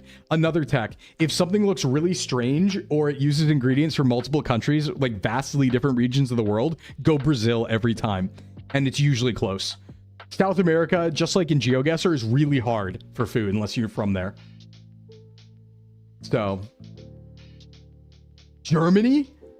Actually, wait. Could the, you know what? Pickles, hot sauce, onion. Hot sauce? I don't think Germany would use that. But you know, Germany might not actually be a bad call, Has. You kind of might have a good point there. The rest is way too bland. No, you're right, actually. Half brains are the weird part out, but it could be a very unique German dish because the rest does seem very Central Europe. Pickles, too. Oh, yeah, no, pickles are here. I'm good. You're right. I'm going to go Germany. You're right. Germany is cold. Watch this. Never mind. Oh, mine strudel. All right. Both are cold. No Brazil. No Germany. Is this... No. This isn't real. Shut up. We don't eat that. Where's this from? Shut up. The Midwest? I've never even heard of this in my life. It is German immigrants, though. It is German immigrants, though. So we were right about that part. Maybe like New Jersey or something. No, it's Midwest. Assumption of brain sandwiches declined due to concerns about health risks. Yeah, mad cow disease. No, we've never eaten this once before. Never, ever. Not true. Fake. Fake. Never even heard of that. Old duck, soy sauce, honey, 5 spice powder, Shaoxing wine. Okay, well. Okay, well. They made it real easy there. By the transitive property, you were right. No, I would say so, Has. Also, I think it's so unfair that when it's like, oh, it's German immigrants, and it's like, well, then they probably ate it too, right? Sent a mallow. Thanks, Lugia. I'll check it out. This is Peking duck, yeah. Looks like we got another mallow. Let's see. Let's see, let's see. Hi, Sclimbo. Got too much visceral hard fat forming a beer belly even though I never drink alcohol. Usually sedentary though. I do a light walking every week. What exercise would you recommend for burning visceral hard fat? Thanks for the AMA. Okay, cool. So, what type of fat it is doesn't matter so much. You'll lose it necessarily unless you have hormonal issues by calorie deficit and exercise. So the same way you'd lose any fat is how you would lose that as well. It's just unfortunately a nature of a hormonal imbalance or a metabolic issue, why it would store particularly in visceral fat over other things, right? So I also believe men tend to have higher visceral fat stores than women. I think that one's a little out, like a little fringe. I just learned it though, so I might be wrong about that. But yeah, no, you generally the same way you lose any sort of weight, because necessarily you will lose weight stores from there and you will liberate fat from there. So just go ahead and, you know, calorie deficit, exercise, try instead of the light walking every week, try doing every day and just find your maintenance calories, go lower than that. That will go away. It can't stay there without you fueling it basically. So that would be the way to do it. No special techniques. You can't spot target fat, unfortunately, but it will go away. Hey, what's up, Bob on the YouTube side? Sclimbo, who's going to win the SB this year if you watch sports? Is it bad that I don't sports so much that I don't know what the SB is? Is that the Super Bowl? Wait, no, isn't the Super Bowl in February or January? Sorry, I don't know anything about sports. I'm very not sports coded. I might like fitness and nutrition and stuff like that and be like, I don't know, I might seem jock coded, but I'm a weeaboo through and through. I don't know sports. I play them sometimes, but that's about it. Sorry. Whoever you want to win, Bob. That's the real one. Thanks for asking the question, Lugia. All right, what do we got over here? Puff pastry, cho pastry? How do you pronounce that? Pastry cream, whipped cream, sugar, butter, eggs, gelatin, chocolate. This feels French to me. Easy. Easy. Yeah, it's February. Okay, so it's like far away. Black glutinous rice, coconut milk, and palm sugar. Okay, coconut milk in play generally means Southeast Asia. When coconut milk is in play, it usually means Southeast Asia. Can I get tips on a squat maxing? Yeah, really quick, Bob. So tips for squat maxing. If you're talking about a 1 rep max, what I would say is a lot is in the prep, right? So don't take too many sets to warm up to your max. You probably want to hit it at like the very, very beginning, right? You want to hit it at the very, very beginning. So do your warm-ups, do like a nice little pyramid warm-up, and then go into your 1 rep max pretty much right away. Don't do any really hard sets before your 1 rep max. That's like the biggest tip I can give for doing a really strong 1 rep, right? Pandan leaves is Filipino. That's what, oh, is Pandan in here? Yeah, if we see Pandan leaves, we always go Philippines. Even if we're wrong, we always go Philippines. Okay, not Philippines. Then we go Indonesia, Malaysia. Which one will it be? There it is. Yep, Indonesia, Malaysia, Philippines. If it's Pandan and coconut milk, we go Philippines. If not, that one of those. That's the rule. My personal problem is I let my chest fall instead of keeping it up. Oh, so a form issue. Yeah, okay, cues for form then. I see what you're asking, Bob. Sorry, I thought you were talking about 1 rep maxing. Yeah, so for keeping the chest up or letting it fall, some of that actually can be mitigated by where you put your bar. So a lower bar position on the squat could help you keep your chest up a little bit more, just because you're going to have like a more upright position in general than potentially if you're doing a high bar squat. But some of that matters based on just like individual body, right? So but that can help keep you more upright if you have like a lower bar. But you got to be careful though, because with low bar, if it's too low, having more upright body will mean it'll just fall off, and then you would just need the high bar. So it depends on exactly how upright you're trying to be. But yeah, a good cue for it, I would say, is when you think about squatting, what's a good cue for trying to keep your chest up? Because I usually just tell my clients chest up. But yeah, just try and, you know, lock in the form even before you start your lift might help there.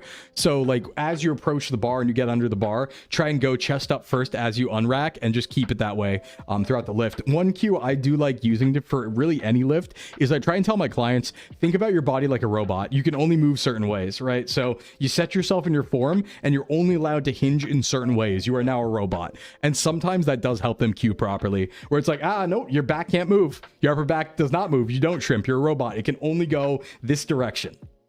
That's just a cue that tends to help some of my clients. But play around with bar position. That might help. This is like American school lunch. Oh, let's see. Flour, milk, sugar, salt, yeast, butter, eggs, ham, oil, sesame seeds. I'm actually going to go UK here. Nope. Okay. Is it us? Ham and egg bun. Both are ice cold. Wait a second. It's going to be like NZ. No, I'm actually cooked. Where is this then? You see, I'm going for certain countries right now. You nearly crushed yourself on 285 because I let that weight get me down. Yeah, I know, you got to be very careful there. But yeah, it might be a good idea if you're having trouble with form. Might be a good idea, as much as it, like I hate to say it, back off a little bit and get your form down. Like back off in the weight a little bit, because you should only be lifting with perfect form. So back off, weight a little bit, and get your form back, and then go back up. You were fed that on field day in elementary school. Yeah, do we want to get somewhere in Asia? Not really. Unless I want to go Japan. YOLO for Brazil? No, clearly we are in Asia, actually. Weird. Is this Filipino? American influence food? It's Hong Kong. Okay, well, UK influence food. We had the right thought there. We got cooked on that one, though. We got cooked on that one. Singaporean? It could have been Singapore too, yeah. Tomatoes, bell pepper, zucchini, onions, garlic. Okay, well, this is like Greek for sure. There's zucchini and olive oil. This is like Greek, Italian, or Turkey. I'm gonna go Greece right off the bat. Easy Greece. Nope. Okay. Easy. Italy. Oh, I key not working. There we go. No, it's just pisto. Wait, what? Is it French? Borders. It's Spain. I got cooked. It's Spain. Spain's been very rare in Food Guesser. I'm surprised to see it like twice. Beef, traditionally horse. Okay. Vinegar, apple butter, brown sugar, cloves, bay leaves, black pepper, gingerbread, and juniper berries. I want to go north. Juniper berries are a northern berry, right? That's a northern berry, isn't it? Wouldn't this be like Finland, Scandinavia, or Mongolia, maybe? This might also be US. I guess it could be. I kind of like Scandinavia. Let me go Sweden. Let me go Sweden, yeah. Okay. Denmark. Very hot. Belgium. Belgium, Netherlands. All right. All right, gotcha. Yeah, I was like, that's a northern berry. Shrimp, water, flour, cornstarch, egg, garlic, green onions, sesame, cooking oil, Soy sauce in play, but I'm not convinced. It's an appetizer. Okay, chili and soy sauce are in play, but I'm not convinced that's not a fusion food and it's not taken from somewhere else. It does look good. Seafood appetizer with shrimp and soy sauce. Is it Asian or is this secretly like a Canadian fusion food or something? Or a coastal US thing? I actually don't know. Might be China. Yeah, let me sling China just for direction. Okay, it is warm. No shot, it's Japan, right? I've never seen this. Moon shrimp cake. Okay, is this one gonna be like a Vietnam, maybe? Vietnam's warm. Oh my god, where are we? Is it Hong Kong? Very specific? Nope. Okay, Hong Kong's hot. Hong Kong is hot. So, Taiwan? Or is it gonna be like Brunei or Malaysia or something like that? Wait, we didn't try Philippines. Oh, this one might be Philippines, actually. This one might be Philippines. It was Taiwan. It was Taiwan. Okay. That's hard. Those small countries are really hard. Mooncake would fit as a Taiwanese dish. Yeah, actually. That's right. Isn't the moon in the Taiwanese flag? Carrots, garlic, onion oil, sugar, salt, vinegar, coriander, black pepper, red pepper flakes, soy sauce, sesame seed. What is this? This is like just a mash. Is this a dish? Or is this a side? I actually don't know where this is from. There is soy sauce though. Sesame seeds. Herbs. I'm lost on this one. It's just carrot. Pickled carrots? This is a side, yeah. Maybe Viet? Yeah, all those ingredients, it does just look like carrots. The pictures don't show the whole thing sometimes. I actually have no idea. I don't think it's Vietnam, but no, Vietnam's cool. We have to go way more west. Might not be Asia. Might be Middle East, actually, or Central Europe, even. No, Vietnam wouldn't be cool if it's Central Europe. India? Oh. I have no idea. Or Kovcha. Oh, okay. Hold on. It's Russian or we're in the Caucasus. Let me go Russia and then just go like Georgia if not. Okay, yeah, it was all of the... All right, yep. Interesting. What are you? Lentils, split peas, cabbage, carrots, potatoes, green beans. Yeah, this is like India, right? Burberry spice. Wait, no, hold on. Burberry spice. This might be Africa. This might be Ethiopia. I feel like we've seen that in African dishes before. I'm going to go Ethiopia. Killed it. Killed it. Yeah, Injera. That directed me a little bit too. I also think Burberry spice I've seen in Ethiopia before. Kind of slapped that one a little bit. Let's do another. I'm having fun with it. It's been a while. It's been a while. We used to do this like every Thursday because there's dailies. Cabbage, tomatoes, parsley, mint, lemon juice, olive oil, salt, pepper. Okay, now olive oil plus mint. Mint tends to be like a North Central Europe or Northern Europe thing or Russia thing even. But it could also be used south. And olive oil inclusion makes me think, I know we've been guessing a lot of Greek. I think I'm going to throw Greek again. This also could be Poland. Actually, you know what? I think I might like Poland here. No, maybe it is Greek. Malfouf salad. Is it Turkey? Malfouf. Turkey borders. Ah. Tricky. Giving Eastern Europe even further. This is Armenia or Azerbaijan, I think. No, it's east-south. This is Syria. Or Iran or Iraq. Oh, that's a lot of things. Malfouf, I want to go Iraq. That sounds Iranian or Iraqi. Okay. Okay. Oh, okay. It was Syria. It was Syria. And it was Lebanese. Yes, it was also Lebanese. Wait, we just saw this. Okay, well, damn. This was Belgium. Now we're getting repeats. All right, we got to swap to the other one. Condensed milk, sugar, ghee, cardamom, pistachios, almonds, cashews, saffron. Whenever I see like pistachios and nuts, it tends to be like Central Europe, I think. But cardamom makes me think maybe not here. Ghee. India? Barfi. Now this is Russian or Eastern Northern Europe. This is like Estonia or something or Russia right here. When you got yogurt and dill and mint, that's like Finland. That's like right around there. This is like Finland, Estonia, Russia. It always is. The question is, which do I pick first?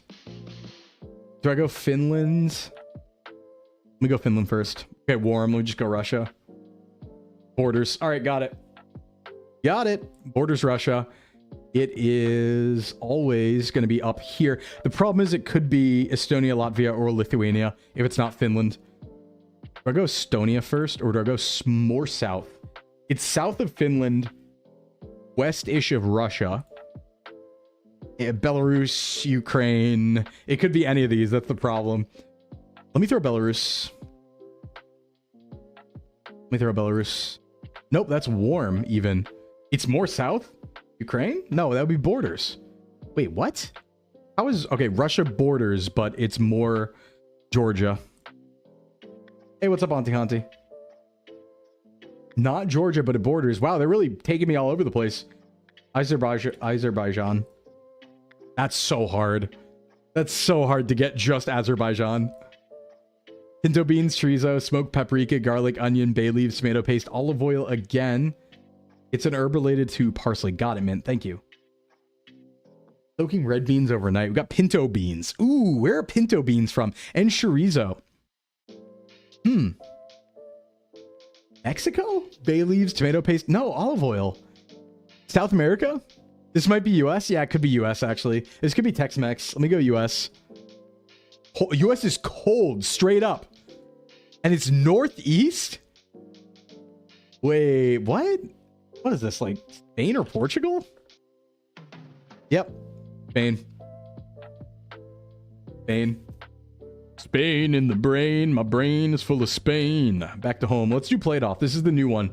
Okay, so this is the function. This is the Scrandle function. Tap to expand. Which dish was most liked? Just like Scrandle. Explains why it looked like Mexican food, yeah. Chilling in a hotel room before bopping back to the US from EU after Dokumi. Hope you're well. I am doing well. I wish I went to Dokumi. I want to go to European cons. That would be really fun. I gotta get on that. It's just a money thing always, you know. Spain without the S, yeah. What do we got here? Rice dish featuring dill, fava beans, and saffron infused basmati rice. Actually looks really good. I bet I'd actually like this. I'm gonna go this over dessert. Okay, a lot of people like the chocolate cake. That's so fair. I just, I tend to pick meat over dessert usually. Oh, Tieko Boki. This is Korean and Swiss. What is that under the sausage? Leeks and potatoes and a creamy sauce. Ooh. Oh, these are both really good. I would want this one. That looks a little damn hot. But that's so fair. Yeah, people will choose dessert first, I guess so. Achu. Fluffle, thank you for the resub with Prime. Thank you so much, Fluffle. Thank you. I don't know how to pronounce that. I'm so sorry. Achu is from Cameroon, and Balokume is from Albania. What do we got here? A sweet treat enjoyed during special celebrations. That's like me, a sweet treat. Rich buttery flavor, corn flour, sugar, butter, eggs. Yep, it's a bread.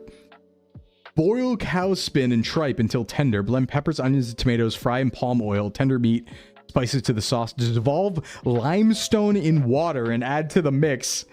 Whoa, this is complex. I kind of want it. You know, I think this is actually more interesting. Snoozy says, fell.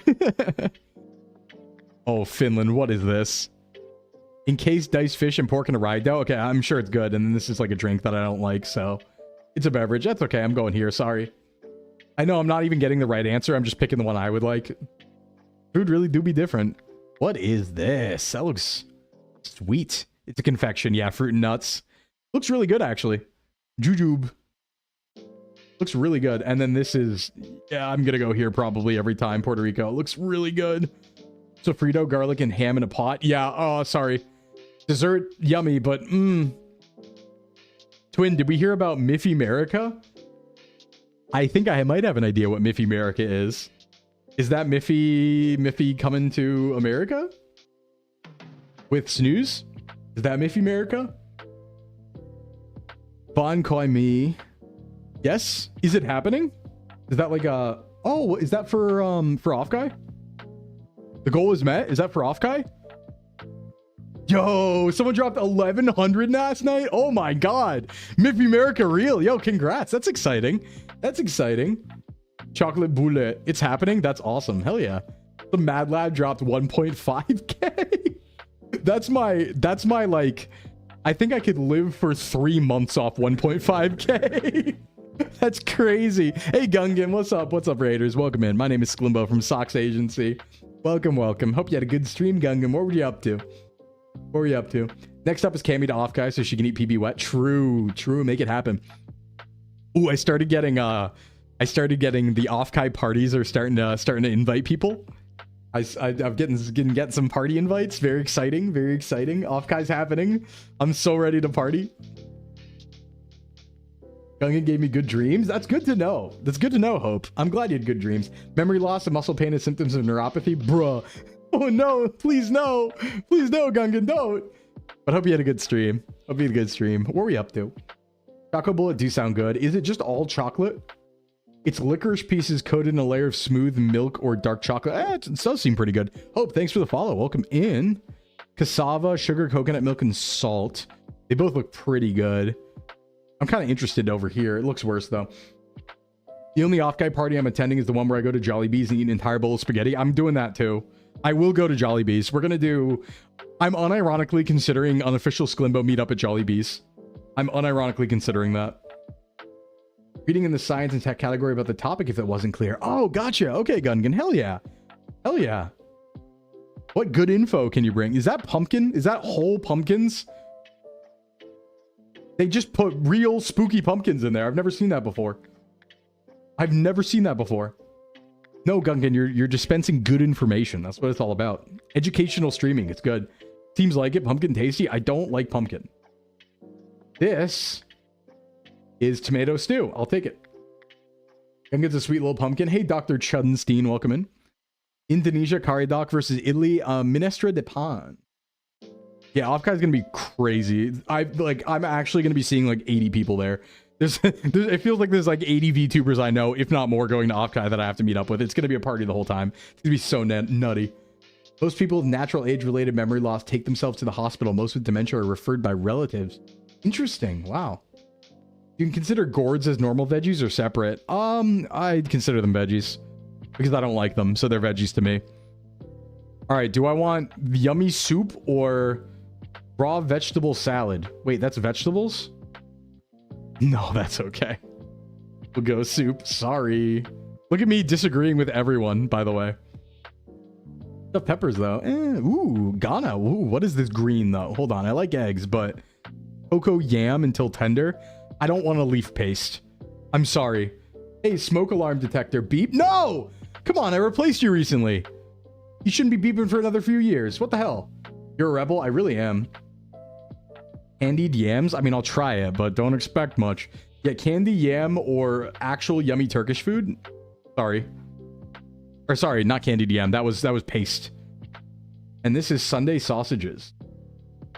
Did you depower your alarm before replacing the battery? I mean, I took the battery out, so maybe. Although pasta, I am kind of hankering for pasta right now. The spaghetti. I want the spaghetti. I do want the spaghetti.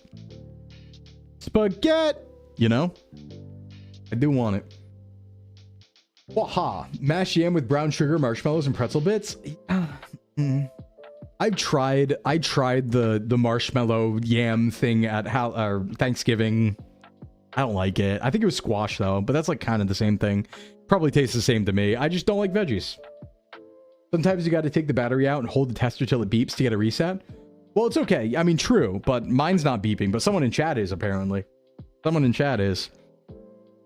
All right, folks, I'm going to end here today. I like to do a shorter stream on Thursdays. It lets me a little time to work on stuff. Plus, we have a collab later tonight. So I will see you all in 5 hours on Poseidon's channel for the Pokemon TT RPG. And I will also see you tomorrow at noon for free stream. 70% chance it's UFO files again. If more UFO files drop, that's what we're doing tomorrow, straight up. Just like we did the past 2 times it happened. And we're on schedule for tomorrow to maybe be... UFO file drop. We'll see. But if not for that, we'll be doing something else. We'll play a game. We will have some fun stream, something like that. So I'll see you at noon tomorrow, but I will also see you at 8 p.m., 8:30 p.m. tonight as we get started. Stick around for the raid, everyone. Let's find somebody to raid. And I'm glad to be here as always. Thank you for all the support today. And let's see where we're going. I like shorter Thursday. I like shorter Thursday. Sometimes I don't mind going long on Thursdays, but also, you know, I've been streaming a lot recently. I had 10 streams last week. I got 7 streams this week. I need to cut corners somewhere to be able to finish all my work and stuff, you know? All right, let's see what's going on. Oh, well, Poseidon's on. Poseidon might stay live. Let's go to Poseidon because we're going to be there later today. Poseidon is doing... What is Poseidon doing? Looks like maybe Nikkei? Maybe Nikkei. Let's go to Poseidon. We will be there later. All right, everyone. I will chat on Discord and all the usual stuff. Gonna be Sclimbo out. Thanks for the questions today. I hope I helped some people out. And I will catch you all later. Bye-bye. Have a good one, everybody. See you tomorrow. Bye-bye.